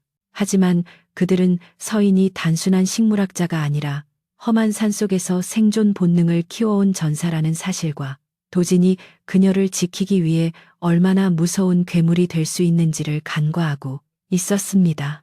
도진은 서인을 자신의 펜트하우스로 데려가 외부와의 접촉을 차단하고 가장 신뢰하는 비서실장과 소수 정예의 보안팀만을 소집해 비공개 대책 회의를 열었습니다. 서인은 펜트하우스의 창가에 서서 화려한 서울의 야경을 내려다보며 자신이 처한 현실이 마치 꿈만 같다고 느꼈지만 곧 마음을 다잡고 냉철하게 상황을 분석하기 시작했습니다. 그녀는 해킹이 발생한 시각에 자신이 연구실을 비웠다는 사실과 누군가 자신의 아이디 카드를 복제했을 가능성을 제기하며 내부 공모자가 있음을 확신했습니다. 도진 역시 보안 시스템의 허점을 알고 있는 고위 간부가 개입했을 것이라 추측하고 최 전무와 그 측근들의 통신 기록과 자금 흐름을 비밀리에 조사하라고 지시했습니다. 밤이 깊어갈수록 상황은 점점 더 악화되어 언론에서는 아우라 그룹의 기술 유출 사건을 대서특필하기 시작했고 주가는 곤두박질치고 있었습니다. 이사회에서는 도진의 해임안을 논의하기 위한 긴급 소집을 요구했고 도진은 사면 초가의 위기에 몰렸지만 서인의 손을 놓지 않았습니다. 서인은 도진에게 짐이 되기 싫어 몰래 떠날 생각도 했지만 도진은 그녀의 마음을 읽은 듯 방문 앞을 지키며 절대 혼자 두지 않겠다고 고집을 피웠습니다. 두 사람은 폭풍우가 몰아치는 바다 한가운데 떠있는 조각배처럼 위태로웠지만 서로를 의지하며 다가올 거대한 파도에 맞설 준비를 하고 있었습니다. 서인은 도진이 잠든 사이 펜트하우스에 있는 노트북을 이용해 그룹 내부 인트라넷에 우회 접속을 시도했는데 이는 그녀가 식물학뿐만 아니라 과거 환경단체에서 활동하며 익힌 해킹 방어 기술이 있었기에 가능한 일이었습니다. 그녀는 로그 기록을 면밀히 분석하던 중 미세하게 조작된 흔적을 발견했고 그것이 최유라의 사무실 IP에서 비롯된 것임을 찾아냈습니다. 결정적인 단서를 잡은 서인의 눈빛이 날카롭게 빛났고 그녀는 도진을 깨워 이 사실을 알리려 했지만 그때 펜트하우스의 현관문이 둔탁한 소리와 함께 부서지며 검은 양복을 입은 괴한들이 들이닥쳤습니다. 최 전무가 도진이 손을 쓰기 전에 서인을 납치하여 해외로 빼돌리거나 영원히 입을 다물게 하려고 보낸 해결사들이었습니다. 도진은 소란에 놀라 뛰쳐나왔고 서인을 보호하기 위해 괴한들과 맨몸으로 맞서 싸우기 시작했습니다. 펜트하우스의 거실은 순식간에 난장판이 되었고 도진은 수적 열세에도 불구하고 처절하게 저항했지만 전문적인 훈련을 받은 괴한들을 당해내기에는 역부족이었습니다. 서인 역시 주변에 있는 화병과 장식품을 던지며 저항했지만 괴한 중 한 명이 그녀의 머리채를 잡고 끌고 가려 했습니다. 절체절명의 순간 도진은 피투성이가 된 얼굴로 괴한의 다리를 붙잡고 늘어지며 서인에게 도망치라고 소리쳤지만 서인은 도진을 두고 혼자 갈 수 없다며 필사적으로 버텼습니다. 결국 괴한들은 서인을 기절시켜 어깨에 둘러매고 사라졌고 도진은 바닥에 쓰러진 채 멀어져가는 서인의 이름을 부르며 절규했습니다. 의식이 흐려지는 와중에도 도진은 주머니 속에 있던 야생화 추출물 유리병을 꽉 쥐었고 서인을 반드시 되찾아오겠다는 피의 맹세를 되새겼습니다. 화려했던 파티의 밤은 비극으로 끝났고 이제 아우라 그룹과 두 사람의 운명은 한치 앞도 알 수 없는 깊은 어둠 속으로 빠져들었습니다. 하지만 이것은 끝이 아니라 진정한 반격을 위한 고통스러운 서막에 불과했습니다. 강도진은 지끈거리는 머리를 부여잡으며 병원 침대가 아닌 자신의 펜트하우스 소파 위에서 힘겹게 눈을 떴고 흐릿한 시야 너머로 난장판이 된 거실에 참상이 들어왔습니다. 깨진 도자기 파편과 뒤집어진 가구들은 지난밤에 처절했던 사투를 증명하고 있었고 바닥에 말라붙은 핏자국은 서인이 납치되던 순간의 무력감을 떠올리게 해 그의 심장을 난도질했습니다. 비서실장이 안절부절 못하며 의료진을 부르려 했지만 도진은 거칠게 손을 내저으며 거부했고 비틀거리며 일어나 찢어진 셔츠 사이로 보이는 상처들을 대충 붕대로 감았습니다. 지금 그에게 중요한 것은 자신의 육체적 고통이 아니라 1분 1초가 급박하게 흘러가는 서인의 생사를 확인하는 것이었으며 그의 눈동자는 분노를 넘어선 차가운 살기로 번득이기 시작했습니다. 그는 서인이 남기고 간 깨진 안경을 주워들고 주먹을 꽉 쥐었는데 손바닥을 파고드는 날카로운 통증이 오히려 그의 이성을 맑게 깨우는 기폭제가 되었습니다. 같은 시각 이서인은 인천 항만 근처의 폐쇄된 화학 공장 창고 안에서 의자에 묶인 채 정신을 차렸는데 코를 찌르는 독한 용제 냄새와 습한 곰팡이 냄새가 진동을 하고 있었습니다. 그녀는 입에 재갈이 물려 말은 할 수 없었지만 두려움에 떨기보다는 침착하게 주위를 둘러보며 자신이 갇힌 곳의 위치와 상황을 분석하기 시작했습니다. 바닥에 굴러다니는 드럼통에 적힌 화학 기호들은 이곳이 과거 염료를 생산하던 공장임을 알려주었고 멀리서 들려오는 배의 백고동 소리는 이곳이 밀항이 용이한 항구 근처임을 암시하고 있었습니다. 서인은 손목을 옥죄는 밧줄의 매듭 방식을 확인하며 손가락 관절을 유연하게 움직여 조금씩 공간을 만들었고, 최전무 일당이 자신을 해외로 빼돌리거나 쥐도 새도 모르게 처리하려 한다는 최악의 시나리오를 염두에 두었습니다. 그녀의 심장은 두려움으로 빠르게 뛰었지만 머릿속은 그 어느 때보다 냉철하게 돌아가며 탈출을 위한 변수들을 계산하고 있었습니다. 잠시 후 녹슨 철문이 열리며 또각거리는 하이힐 소리와 함께 최유라가 비릿한 미소를 지으며 들어왔고, 그녀의 뒤에는 덩치 큰 사내들이 위압적인 자세로 서 있었습니다. 유라는 서인의 헝클어진 머리카락과 더러워진 옷차림을 보며 이제야 내 분수에 맞는 꼴이 되었다고 조롱하며 손에 든 태블릿 화면을 서인의 눈앞에 들이밀었습니다. 그 화면에는 서인이 산업 스파이 혐의를 인정하고 해외로 도피했다는 거짓 뉴스가 속보로 뜨고 있었고, 아우라 그룹의 주가는 곤두박질 치고 있다는 자막이 흐르고 있었습니다. 유라는 이 모든 것이 네가 자초한 일이라며 지금이라도 비밀 유지 각서와 혐의 인정 진술서에 지장을 찍으면 목숨만은 살려주겠다고 협박했습니다. 하지만 서인은 유라의 눈을 똑바로 응시하며 비웃음이 담긴 눈빛을 보냈고, 그 당당한 태도에 오히려 유라가 당황하여 뒷걸음질 쳤습니다. 서인은 유라가 들이민 서류의 내용을 곁눈질로 훑어보았는데, 그곳에는 아우라 그룹을 적대적 인수합병하려는 외국계 투기 자본인 넥서스 캐피털의 이름이 적혀 있었습니다. 그녀는 최전무 모녀가 단순히 경영권을 방어하려는 수준을 넘어 회사를 통째로 팔아넘기고 자신들의 이익만 챙기려는 매국노 같은 짓을 벌이고 있음을 깨달았습니다. 유라가 분을 이기지 못해 서인의 뺨을 올려붙이려던 순간, 창고 밖에서 요란한 굉음과 함께 타이어가 끌리는 소리가 들려왔고 사내들이 당황하여 무전을 치기 시작했습니다. 그것은 도진이 서인의 몸에 지니고 있던 스마트워치의 비상 신호를 추적해 단신으로 적의 소굴에 뛰어든 것이었고, 곧이어 창고 입구에서 둔탁한 타격음과 비명소리가 연이어 터져 나왔습니다. 서인은 이 혼란을 틈타 미리 풀어둔 매듭을 완전히 끊어내고 의자 뒤에 숨겨져 있던 깨진 유리 조각을 손에 쥐었습니다. 도진은 쇠파이프 하나를 들고 창고 안으로 들이닥쳤는데 그의 모습은 평소의 냉철한 CEO가 아닌 분노에 미친 야수와도 같아 보였습니다. 그는 앞을 막아서는 덩치들을 망설임 없이 쓰러뜨리며 서인이 있는 곳을 향해 돌진했고, 유라는 공포에 질려 비명을 지르며 뒷문으로 도망쳤습니다. 남은 사내들이 도진을 에워싸고 공격을 퍼부었지만 도진은 살을 내주고 뼈를 깎는 각오로 맞서 싸우며 한치의 물러섬도 없었습니다. 그때 서인이 묶여있던 의자를 집어던져 한 놈의 뒤통수를 가격했고 순식간에 전세가 역전되며 두 사람은 등을 맞대고 섰습니다. 서인은 공장 바닥에 고여있던 인화성 물질이 섞인 폐수의 라이터를 던져 불길을 일으켰고, 치솟는 불길이 사내들의 접근을 막는 사이 도진의 손을 잡고 출구를 향해 전력 질주했습니다. 불타는 공장을 뒤로하고 도진의 차에 올라타 현장을 빠져나온 두 사람은 거친 숨을 몰아쉬며 서로의 안전을 확인했습니다.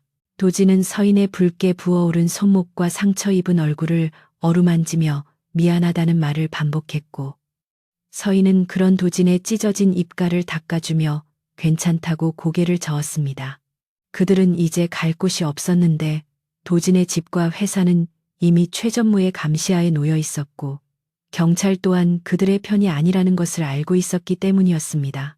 서인은 잠시 생각에 잠기더니 핸들을 꺾어 서울의 번화가가 아닌 좁고 복잡한 골목길이 얽혀있는 구도심의 재래시장으로 향하라고 지시했습니다.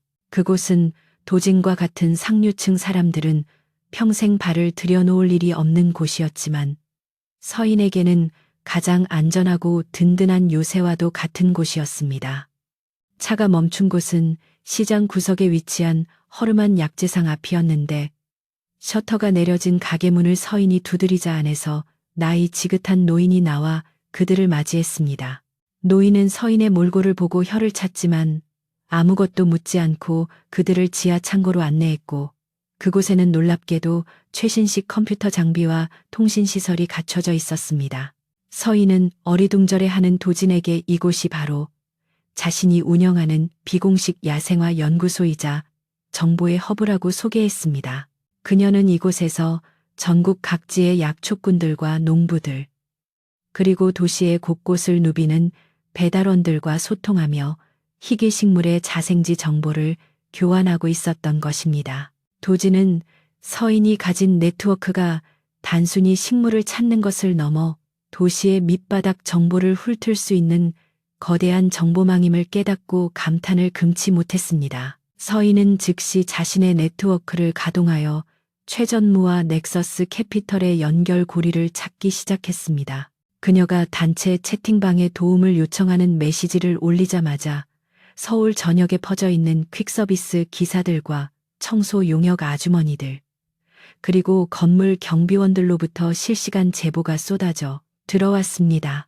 그들은 사회에서 소외된 존재들이었지만 누구보다 가까이에서 권력자들의 은밀한 사생활과 비밀을 목격하는 눈과 귀였습니다. 최 전무의 사무실을 청소하는 아주머니가 쓰레기통에서 건져낸 파쇄된 서류 조각 사진을 보내왔고 넥서스 캐피털 대표의 운전기사가 그들의 비밀 회동 장소와 시간을 제보했습니다. 이 조각난 정보들이 서인의 분석력을 거쳐 하나의 거대한 그림으로 맞춰지기 시작했고 도지는 그 과정에서 소름 끼치는 전율을 느꼈습니다. 도지는 서인이 모아준 정보를 바탕으로 최 전무가 넥서스 캐피털과 체결하려는 계약이 단순 투자가 아니라 아우라 그룹의 핵심 특허 기술을 헐값에 넘기고 껍데기만 남은 회사를 부도 처리하려는 계획임을 알아냈습니다. 이것은 명백한 배임이자 횡령이었고 수천 명의 직원들을 길거리에 나앉게 만들 악마 같은 음모였습니다. 도지는 자신이 병마와 싸우느라 회사를 방치했던 시간 동안 괴물이 자라나고 있었음을 자책하며 괴로워했지만 서인은 단호하게 그의 어깨를 잡으며 지금은 자책할 때가 아니라 반격할 때라고 다독였습니다. 그녀는 썩은 뿌리는 잘라내면 그만이고 땅이 비옥하다면 다시 꽃을 피울 수 있다며 도진에게 용기를 불어넣었습니다. 두 사람은 좁은 지하방에서 밤을 새워가며 다가오는 주주총회에서 최 전무의 만행을 폭로하고 경영권을 되찾아올 치밀한 작전을 세웠습니다. 새벽이 밝아올 무렵 작전 계획을 마친 두 사람은 잠시 긴장을 풀고 컵라면으로 허기를 채우며 서로를 바라보았습니다. 도지는 재벌 회장인 자신보다 시장통의 상인들과 더 끈끈하게 연결되어 있고 그들의 힘을 빌려 세상을 움직이는 서인의 방식에 깊은 존경심을 느꼈습니다. 그는 서인에게 모든 일이 끝나면 당신이 원하는 대로 이 회사를 자연과 사람이 공존하는 곳으로 만들겠다고 약속했고 서인은 빙그레 웃으며 그 약속을 지키지 않으면 내 손에 죽을 줄 알라고 농담을 던졌습니다. 극한의 상황 속에서도 두 사람의 신뢰와 사랑은 더욱 단단해졌고 이제 그들은 단순한 연인을 넘어 생사를 함께하는 전우가 되어 있었습니다. 그때 서인의 컴퓨터 화면에 최 전무가 비밀리에 보관 중인 이면 계약서 원본의 위치가 담긴 결정적인 제보가 도착했습니다. 제보자는 놀랍게도 최유라의 오랜 비서였는데 그녀는 그동안 유라의 갑질과 폭언에 시달리다 못해 서인의 네트워크에 도움을 요청해 온 것이었습니다. 그녀는 계약서 원본이 최 전무의 개인 금고가 아닌 별장의 지하 와인 창고에 숨겨져 있다는 사실과 함께 그곳의 보안 코드를 알려주었습니다. 이것은 신이 준 마지막 기회였고 도진과 서인은 주주총회가 열리기 전까지 남은 24시간 안에 그 계약서를 손에 넣어야만 했습니다. 하지만 별장은 사설 경호업체에 의해 철통같이 지켜지고 있었고 진입하는 것 자체가 목숨을 건 도박이나 다름없었습니다. 도지는 위험하니 혼자 가겠다고 했지만 서인은 당신은 길눈이 어두워서 안 된다며 등산복으로 갈아입고 장비를 챙겼습니다. 서인은 자신의 특기를 살려 정면 돌파가 아닌 별장 뒤편의 험한 산을 타고 넘어 침투하는 루트를 짰고 도진은 그녀의 계획에 동의하며 고개를 끄덕였습니다. 그들은 시장 사람들의 도움을 받아 트럭 짐칸에 숨어 별장 근처까지 이동했고 어둠이 깔리기를 기다려 산을 오르기 시작했습니다. 숲속은 칠흑같이 어두웠지만 서인은 마치 나처럼 익숙하게 길을 찾았고 도진은 그녀의 뒤를 따르며 숨소리조차 죽였습니다. 별장의 담장 밑에 도착한 두 사람은 경비원들의 순찰 패턴을 파악한 뒤 사각지대를 노려 담을 넘었고 마침내 와인 창고로 이어지는 환기구를 발견했습니다. 좁고 먼지 구덩이인 환기구를 기어 통과하는 동안 도진은 폐쇄 공포증을 느꼈지만 앞서가는 서인의 발을 보며 공포를 이겨냈습니다. 와인 창고에 잠입한 그들은 비서가 알려준 벽면에 숨겨진 금고를 찾아냈고 떨리는 손으로 보안 코드를 입력했습니다. 삑소리와 함께 금고 문이 열리고 그 안에 들어있던 두툼한 서류 봉투를 확인한 순간 두 사람은 환희의 눈빛을 교환했습니다. 하지만 기쁨도 잠시 창고 밖에서 발자국 소리가 들려오더니 문이 벌컥 열리며 최전무의 경호실장이 무장한 대원들을 이끌고 들어왔습니다. 그들은 함정에 빠진 것이었고 최전무가 비디오 통화로 연결된 화면 속에서 사악하게 웃으며 너희들이 쥐새끼처럼 기어 들어올 줄 알았다고 조소했습니다. 도진과 서인은 포위된 상태에서 서로의 등을 맞대고 섰고 이제 말이나 협상이 아닌 최후의 결전만이 남아있음을 직감했습니다.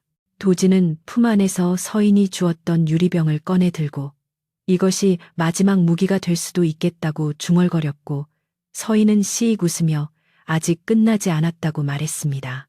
그녀는 주머니에서 미리 준비해온 미세 분말이 든 주머니를 꺼내 들었는데 그것은 강력한 마취 성분이 있는 야생 버섯 포자 가루였습니다. 서인은 도진에게 셋을 세면 숨을 참으라고 속삭였고 경호원들이 달려드는 순간 주머니를 허공에 터뜨렸습니다. 뿌연 가루가 창고 안을 뒤덮자 경호원들은 기침을 하며 고통스러워했고 그 틈을 타 도진은 경호실장의 명치를 가격하고 서류 봉투를 챙겨 서인과 함께 창고 밖으로 몸을 날렸습니다. 쫓고 쫓기는 추격전이 다시 시작되었지만 이번에는 그들의 손에 적의 숨통을 끊을 확실한 증거가 쥐어져 있었습니다. 버섯 포자 가루가 만들어낸 자욱한 연막을 뚫고 밖으로 뛰쳐나온 강도진과 이서인은 차가운 밤 공기를 폐부 깊숙이 들이마시며 거칠게 기침을 토해냈습니다. 별장 뒤편의 울창한 숲은 한 치 앞도 분간할 수 없는 칠흑 같은 어둠에 잠겨 있었지만 두 사람에게는 선택의 여지가 없었고 오직 생존 본능의 의지에 가시덤불이 우거진 산비탈을 미끄러지듯 내달려야 했습니다. 뒤에서는 분노에 찬 경호원들의 고함 소리와 맹렬하게 짖어대는 사냥개들의 소리가 점차 가까워지고 있었고 나뭇가지에 긁히고 넘어져 온몸이 상처투성이가 되었지만 도진은 품 안에 든 서류 봉투를 목숨보다 소중하게 끌어안았습니다. 서인은 익숙하지 않은 산행에 힘겨워하는 도진의 손을 잡아 끌며 자신이 미리 봐두었던 좁은 짐승길로 방향을 틀었고 그곳은 사람의 발길이 닿지 않아 수풀이 무성했지만 추격자들의 시야를 피하기에는 최적의 장소였습니다. 하지만 최전무가 고용한 용역들은 단순한 경비원들이 아니라 특수 훈련을 받은 전문가들이었기에 그들은 끈질기게 포위망을 좁혀오며 두 사람을 벼랑 끝으로 몰아넣었습니다. 서인은 급박한 상황 속에서도 주변의 지형지물을 스캔하며 탈출구를 모색했는데 마침 썩은 고목들이 엉켜있는 움푹 파인 구덩이를 발견하고 도진을 그 안으로 밀어 넣은 뒤 자신도 그 위로 몸을 던져 낙엽 더미 속에 몸을 숨겼습니다. 바로 머리 위로 경호원들의 군화 발자국 소리가 쿵쿵 울리며 지나갔고 손전등의 날카로운 불빛이 그들이 숨은 곳을 아슬아슬하게 비추고 지나갈 때 두 사람은 서로의 입을 틀어막고 숨소리조차 죽여야 했습니다. 도진은 자신의 품 안에서 떨고 있는 서인의 심장 박동을 느끼며 그녀를 반드시 지켜내겠다는 결의를 다졌고 서인 역시 도진의 젖은 등에서 전해지는 온기에 의지하며 공포를 이겨냈습니다. 추격대가 조금 멀어진 틈을 타 다시 움직이기 시작한 두 사람은 산 아래로 이어지는 낡은 임도에 도달했지만 그곳에는 이미 경호원들의 차량이 길목을 차단하고 서치라이트를 비추며 대기하고 있었습니다.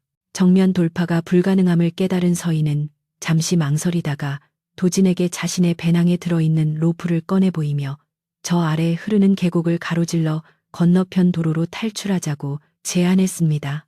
그것은 밧줄 하나의 의지에 수십 미터 아래의 급류 위를 건너야 하는 미친 짓이나 다름없었지만 도진은 서인의 눈동자에서 흔들림 없는 확신을 읽고 고개를 끄덕였습니다. 서인은 능숙한 솜씨로 굵은 나무 기둥에 로프를 매듭 짓고 도진의 허리에 안전띠를 채워주며 절대로 아래를 보지 말고 오직 앞만 보고 건너가라고 신신당부했습니다. 도진이 먼저 로프에 매달려 허공으로 몸을 날리자 팽팽해진 줄이 비명을 질렀고 발 아래에서는 검은 물살이 하얀 포마를 일으키며 무서운 기세로 흐르고 있었습니다. 도진은 팔 근육이 찢어질 듯한 고통을 참아내며 조금씩 건너편으로 이동했지만 중간 지점에서 강한 바람이 불어와 몸이 심하게 흔들리는 바람에 로프를 놓칠 뻔한 아찔한 순간을 겪었습니다.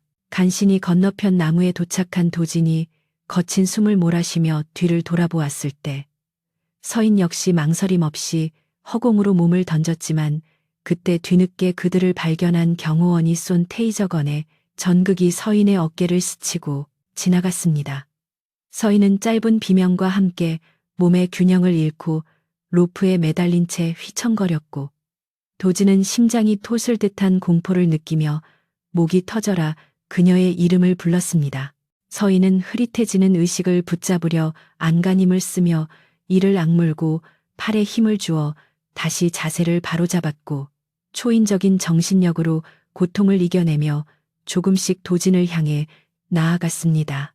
도진은 건너편 벼랑 끝까지 손을 뻗어 서인의 손목을 낚아채 끌어올렸고 무사히 땅을 밟은 서인은 다리에 힘이 풀려 주저앉으면서도 해냈다는 듯 희미한 미소를 지어 보였습니다. 하지만 안도할 시간도 없이 계곡 건너편에서 경호원들이 무전을 치며 차량으로 우회하여 쫓아오기 시작했고 두 사람은 다시 일어나 어둠 속의 도로를 향해 뛰어야 했습니다. 다행히 서인이 미리 약속해 두었던 약재상 트럭이 약속 장소인 갓길에 비상등을 켠 채 대기하고 있었고 두 사람은 짐칸에 몸을 실으며 지옥 같았던 산을 뒤로하고 서울을 향해 질주하기 시작했습니다. 트럭의 짐칸은 덜컹거리고 흙냄새와 약초 냄새가 뒤섞여 있었지만 도진과 서인에게는 그 어떤 리무진보다 안락하게 느껴졌습니다. 도진은 서인의 어깨에 난 상처를 살피며 자신의 셔츠를 찢어 지혈을 해주었고 서인은 고통 속에서도 농담을 던지며 도진의 굳은 표정을 풀어주려 노력했습니다. 도진은 서인의 강인함 뒤에 숨겨진 연약함을 보듬으며 자신이 그동안 그녀를 얼마나 오해하고 과소평가했는지 뼈저리게 후회했고 이제는 그녀 없이는 자신의 삶도 의미가 없음을 깨달았습니다. 서울로 향하는 고속도로 위에서 도진은 서인의 손을 잡고 이 싸움이 끝나면 당신이 가장 좋아하는 그 꽃밭으로 소풍을 가자고 약속했고 서인은 눈물을 글썽이며 고개를 끄덕였습니다. 동이 터오기 시작할 무렵 서울 도심에 진입한 두 사람은 아우라 그룹 본사 앞에서 벌어지고 있는 심상치 않은 광경을 목격하게 되었습니다. 본사 정문 앞에는 수많은 취재진과 시위대가 몰려와 북새통을 이루고 있었고 대형 전광판에는 최 전무가 주재하는 긴급 임시 주주총회의 생중계 화면이 송출되고 있었습니다.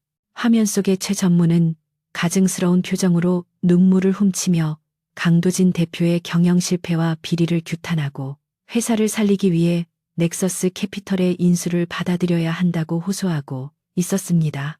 주주들과 여론은 최 전무의 완벽한 연기에 속아 넘어가 도진을 비난하고 있었고 회사의 운명은 풍전등화와 같이 위태로운 상황이었습니다. 도진과 서인은 트럭에서 내려 정문으로 향했지만 이미 최 전무의 지시를 받은 보안 요원들이 입구를 철통같이 봉쇄하고 있어 진입이 불가능해 보였습니다. 도진은 정면 돌파를 시도하려 했지만 서인이 그를 제지하며 직원들이 이용하는 지하 주차장, 화물 엘리베이터 통로를 이용하자고 제안했습니다. 그녀는 과거 청소 용역 직원들과 어울리며 건물의 숨겨진 통로들을 파악하고 있었고 보안 시스템의 사각지대를 꿰뚫고 있었던 것입니다.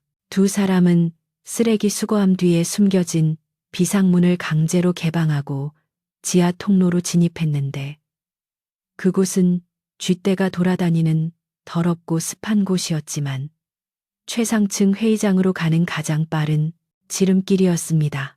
지하 통로를 지나 화물 엘리베이터에 탑승한 두 사람은 서로의 옷매무새를 다듬어주며 마지막 결전을 준비했습니다. 도진의 슈트는 찢어지고 흙투성이가 되어 있었고 서인의 야상 점퍼 역시 넉마가 되어 있었지만 두 사람의 눈빛만은 그 어느 때보다 형형하게 빛나고 있었습니다. 엘리베이터 숫자가 하나씩 올라갈수록 긴장감은 고조되었고 도진은 품속의 서류 봉투를 다시 한번 확인하며 심호흡을 했습니다. 서인은 도진의 넥타이를 바로잡아주며 당신은 최고의 CEO이고 우리는 진실이라는 가장 강력한 무기를 가지고 있으니 당당해지라고 용기를 북돋아 주었습니다. 띵 소리와 함께 최상층에 도착했을 때 그들 앞에는 최전무의 사병들이 복도를 가로막고 서 있었지만 도진은 더 이상 물러서지 않고 그들을 향해 걸어 나갔습니다. 사병들이 도진을 제압하려 달려들었지만 이번에는 도진도 순순히 당하지 않았는데 그는 서인과 함께 겪은 실전 경험을 바탕으로 거칠게 저항했습니다. 서인 역시 주변에 있던 소화기를 집어들고 분말을 뿌리며 시야를 교란시켰고 혼란을 틈타 도진은 회의장 문을 지키던 경호원을 몸으로 밀어붙여 문을 박차고 안으로 들어갔습니다. 팡하는 굉음과 함께 육중한 문이 열리자 단상에서 연설을 하던 최 전무와 자리에 앉아있던 수백 명의 주주들이 일제히 뒤를 돌아보았습니다. 흙투성이에 피가 묻은 도진과 서인의 등장은 마치 전쟁터에서 돌아온 전사들처럼 충격적이었고 장내는 순식간에 찬물을 끼얹은 듯 정적에 휩싸였습니다. 최 전무는 도진이 살아 돌아온 것을 보고 사색이 되어 말을 더듬었지만 곧바로 경비원들에게 저 미친 사람들을 끌어내라고 소리쳤습니다. 하지만 도진은 당당한 걸음으로 단상을 향해 걸어가며 마이크를 빼앗아 들었고 그의 쩌렁쩌렁한 목소리가 회의장에 울려 퍼졌습니다. 그는 자신이 자리를 비운 사이 벌어진 모든 일들은 최 전무와 넥서스 캐피털이 꾸민 거대한 사기극이며 회사를 헐값에 팔아넘기려는 매국 행위라고 폭로했습니다. 주주들이 웅성거리는 사이 도진은 서인이 챙겨온 서류 봉투를 뜯어 그 안에 있더니면 계약서와 비자금 장부를 허공에 뿌렸습니다. 하얀 종이들이 눈처럼 흩날리며 바닥에 떨어졌고 앞줄에 앉아있던 이사들이 떨리는 손으로 서류를 집어들어 내용을 확인하기 시작했습니다. 서인은 빔 프로젝터에 자신의 노트북을 연결하여 해킹 추적 기록과 최유라의 지시가 담긴 녹취 파일을 재생했습니다. 스피커를 통해 흘러나오는 최유라의 표독스러운 목소리와 서인을 함정에 빠뜨리라는 지시는 빼도 박도 못할 명백한 증거였고 최유라는 비명을 지르며 귀를 막았습니다. 최 전무는 조작된 것이라며 발악했지만 주주들의 싸늘한 시선과 빗발치는 기자들의 플래시 세례를 피할 수는 없었습니다. 상황이 불리하게 돌아가자 넥서스 캐피털의 대표는 슬그머니 뒷문으로 빠져나가려 했지만 미리 대기하고 있던 경찰들이 들이닥쳐 그와 최 전무 일당을 현장에서 체포했습니다. 수갑이 채워져 끌려나가는 최 전무는 도진과 서인을 노려보며 저주를 퍼부었지만 도진은 그녀에게 시선조차 주지 않았습니다. 소동이 정리되고 경찰이 물러간 뒤 엉망이 된 회의장에 남은 도진은 단상에 서서 떨고 있는 주주들과 임원들을 향해 깊이 고개를 숙여 사과했습니다. 그는 자신의 불찰로 회사가 위기에 처했던 점을 뼈저리게 반성하며 앞으로는 투명하고 정직한 경영을 하겠다고 약속했습니다. 그리고 그는 옆에 서 있는 서인을 가리키며 이 모든 위기를 극복하고 회사를 구한 것은 바로 이 자리에 있는 이서인 고문 덕분이라고 공을 돌렸습니다. 사람들의 시선이 서인에게 쏠리자 그녀는 쑥스러운 듯 고개를 숙였지만 누군가 시작한 박수 소리가 점차 커져 우레와 같은 함성으로 바뀌었고 서인은 비로소 환한 미소를 지을 수 있었습니다. 도지는 그 자리에서 아우라 그룹의 새로운 비전을 선포하며 더 이상 거칠애와 허영에 집착하는 화장품 회사가 아닌 자연과 생명을 존중하는 진정한 뷰티 기업으로 거듭날 것임을 천명했습니다. 그는 서인이 개발한 야생화 추출물을 기반으로 한 신제품 라인을 전면에 내세우고 수익금의 일부를 환경보호와 희귀식물 보존에 기부하겠다는 파격적인 공약을 내걸었습니다. 주주들은 도진의 진정성 있는 발표에 감동하여 기립 박수를 보냈고 도진에 대한 해임안은 압도적인 표차로 부결되었습니다. 도진은 비로소 무거운 짐을 내려놓은 듯 안도의 한숨을 내쉬었고 서인을 바라보며 눈빛으로 깊은 감사를 전했습니다. 회의가 끝나고 텅 빈 회의장에 단둘이 남게 된 도진과 서인은 창밖으로 보이는 서울의 풍경을 바라보며 나란히 섰습니다. 도진은 엉망이 된 서인의 손을 조심스럽게 잡으며 당신 덕분에 나는 다시 태어난 기분이라고 고백했고 서인은 당신이 포기하지 않았기에 가능했던 일이라고 화답했습니다. 두 사람은 서로의 상처를 어루만지며 그동안 참아왔던 감정을 확인했고 도진은 서인을 품에 안으며 다시는 당신을 위험에 빠뜨리지 않겠다고 맹세했습니다. 서인은 도진의 가슴에 얼굴을 묻고 그의 심장 소리를 들으며 비로소 긴장이 풀려 눈물을 흘렸고 도진은 그런 그녀를 부드럽게 토닥여 주었습니다. 하지만 모든 것이 끝난 것은 아니었는데 최 전무의 잔당들이 아직 회사 내부에 남아있을 가능성이 있었고 무너진 회사의 신뢰를 회복하기 위해서는 험난한 과정이 기다리고 있었습니다. 그러나 이제 두 사람은 혼자가 아니었기에 그 어떤 시련도 두렵지 않았습니다. 도진은 서인의 손을 잡고 회의장을 나서며 이제부터가 진짜 시작이라고 말했고 서인은 힘차게 고개를 끄덕이며 그와 발을 맞추어 걸어나갔습니다. 로비로 내려온 두 사람을 직원들이 환호하며 맞이했고 도진과 서인은 그들의 축하를 받으며 아우라 그룹의 새로운 아침을 향해 당당하게 걸어나갔습니다. 그들의 뒤로 쏟아지는 아침 햇살은 마치 축복처럼 찬란하게 빛나고 있었습니다. 계절이 바뀌어 서울의 거리에 벚꽃이 흩날리는 따스한 봄이 찾아왔고 아우라 그룹을 덮쳤던 거대한 폭풍우도 거짓말처럼 지나가고 평온이 찾아왔습니다. 최 전무와 그 일당은 횡령과 배임, 그리고 산업 스파이 혐의로 기소되어 중형을 선고받았고 그들의 탐욕스러운 계획은 법의 심판 아래 철저히 부서져 내렸습니다. 강도진 대표는 썩은 환부를 도려내고 투명한 경영 시스템을 도입하여 아우라 그룹을 재건하는 데 전력을 다했고 그 결과 회사의 주가는 연일 최고치를 경신하며 화려하게 부활했습니다. 하지만 가장 큰 변화는 회사의 실적이 아니라 구성원들의 마음가짐에서 일어났는데 직원들은 더 이상 화려한 거칠애나 사내 정치에 신경 쓰지 않고 오직 실력과 본질에 집중하는 문화를 만들어가기 시작했습니다. 그 중심에는 언제나 촌스러운 야상 점퍼를 입고 흙 묻은 운동화를 신은 채 회사를 누비는 이서인 상무가 있었습니다. 서인은 이사회의 만장일치로 정식 임원인 상무 자리에 올랐지만 그녀의 생활 방식은 단 하나도 변한 것이 없었습니다. 그녀는 여전히 볕이 잘 들지 않는 지하 연구실을 고집했고 넓고 화려한 임원실은 직원들의 휴게 공간으로 내어주었으며 비서도 두지 않고 직접 발로 뛰며 현장을 챙겼습니다. 처음에는 그녀의 파격적인 행보에 당황하던 직원들도 이제는 그녀가 나타나면 진심 어린 존경의 눈빛을 보내며 허리 숙여 인사했고 그녀의 낡은 옷차림은 검소함과 전문성의 상징처럼 여겨지게 되었습니다. 서인이 주도하여 출시한 신제품 야생화의 숨결 라인은 인공적인 향과 화학 성분을 배제하고 자연 그대로의 생명력을 담아냈다는 호평을 받으며 전 세계적으로 품절 대란을 일으키는 기염을 토했습니다. 매스컴에서는 연일 서인을 인터뷰하기 위해 회사 앞에 진을 쳤지만 그녀는 유명세에는 관심이 없다며 연구실 문을 걸어 잠그고 실험에만 몰두할 뿐이었습니다.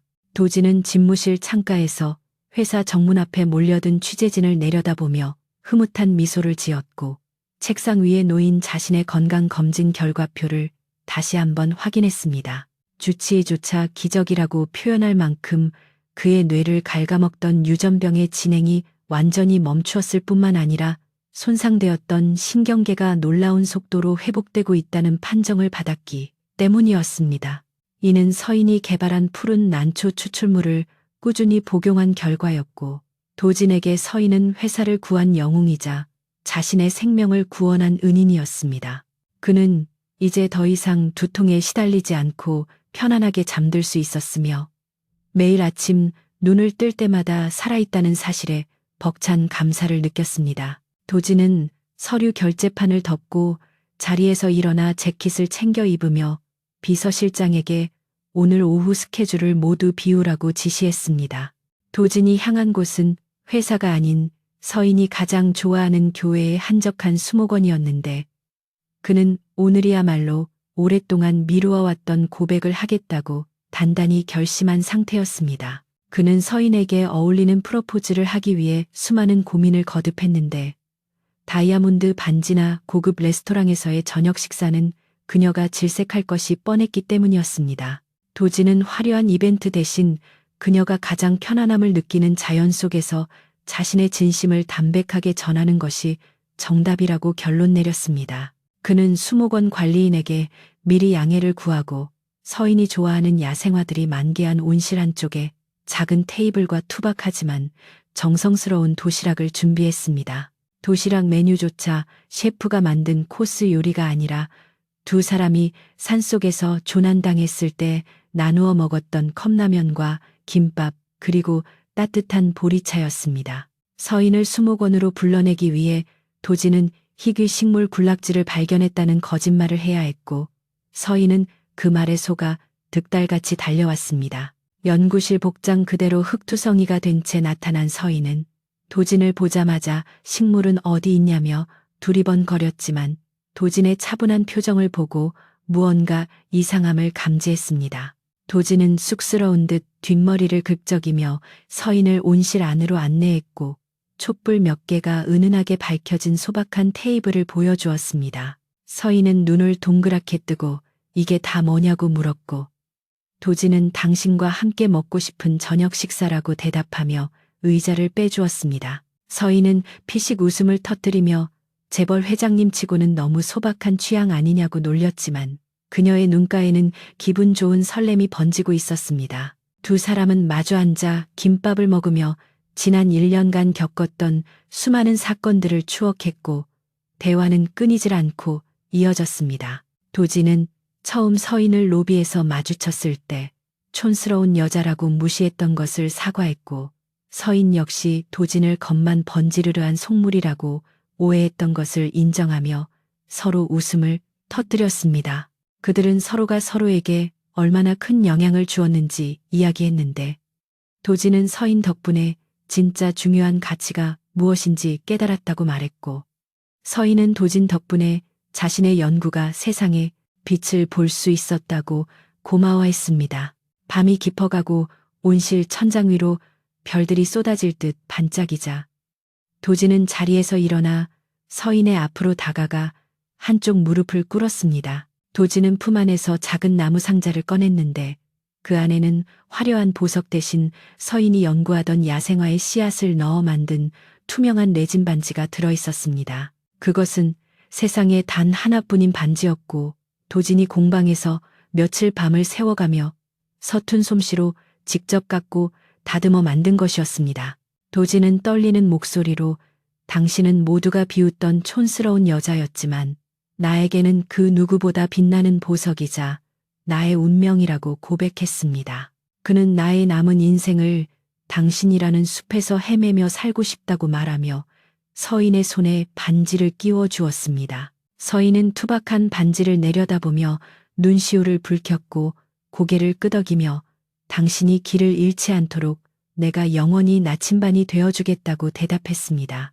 두 사람은 달빛이 비치는 온실 안에서 깊은 입맞춤을 나누었고 그들 주위로 피어있는 꽃들이 마치 축복하듯 향기를 뿜어냈습니다. 그것은 영화 속의 한 장면처럼 화려하지는 않았지만 두 사람의 진심이 맞닿은 가장 완벽하고 아름다운 순간이었습니다.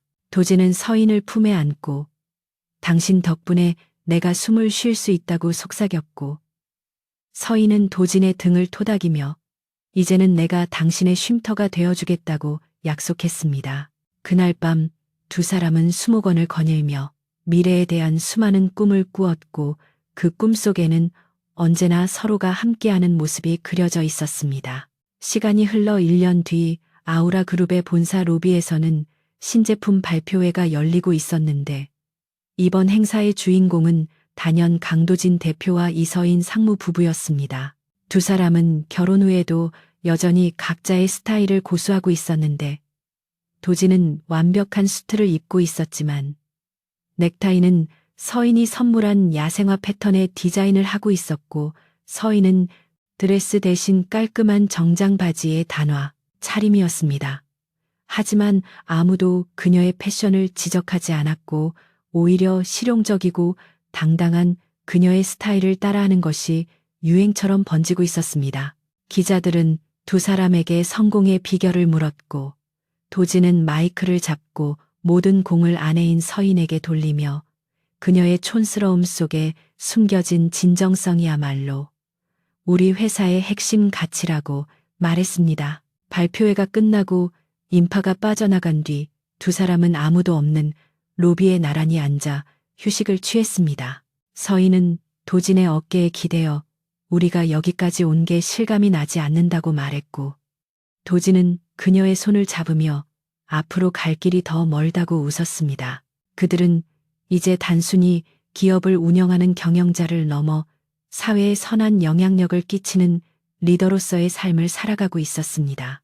서인은 주머니에서 흙이 묻은 씨앗 주머니를 꺼내 만지작거렸고 도진은 그것을 보며 우리의 아이들도 당신처럼 흙을 사랑하는 사람으로 키우고 싶다고 말했습니다. 서인은 질색하며 아이들은 당신 닮아서 깔끔해야 한다고 손사래를 쳤지만 얼굴에는 행복한 미소가 가득했습니다. 어느 화창한 주말 도진과 서인은 수행원도 없이 단둘이서 처음 그들이 만났던 강원도의 깊은 산속을 다시 찾았습니다. 그곳은 여전히 사람의 발길이 닿지 않아 원시림의 모습을 간직하고 있었고 푸른 난초들이 바람에 흔들리며 그들을 반겨주었습니다.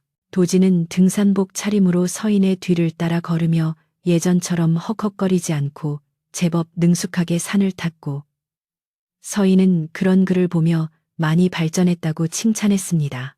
그들은 산 정상에 올라 세상을 내려다보며 크게 소리를 질렀고 메아리가 되어 돌아오는 함성 소리에 가슴이 뻥 뚫리는 듯한 해방감을 느꼈습니다. 도진은 서인의 손을 잡고 당신을 만나지 못했다면 나는 여전히 회색빛 빌딩 숲에 갇혀 병들어가고 있었을 것이라고 말했습니다. 서인은 도진을 바라보며 당신은 원래 흙 속에 묻혀있던 보석이었고 나는 그저 흙을 털어내 주었을 뿐이라고 겸손하게 대답했습니다. 두 사람은 서로를 마주보며 미소 지었고 그 눈빛 속에는 말로 다할 수 없는 깊은 사랑과 신뢰가 담겨 있었습니다.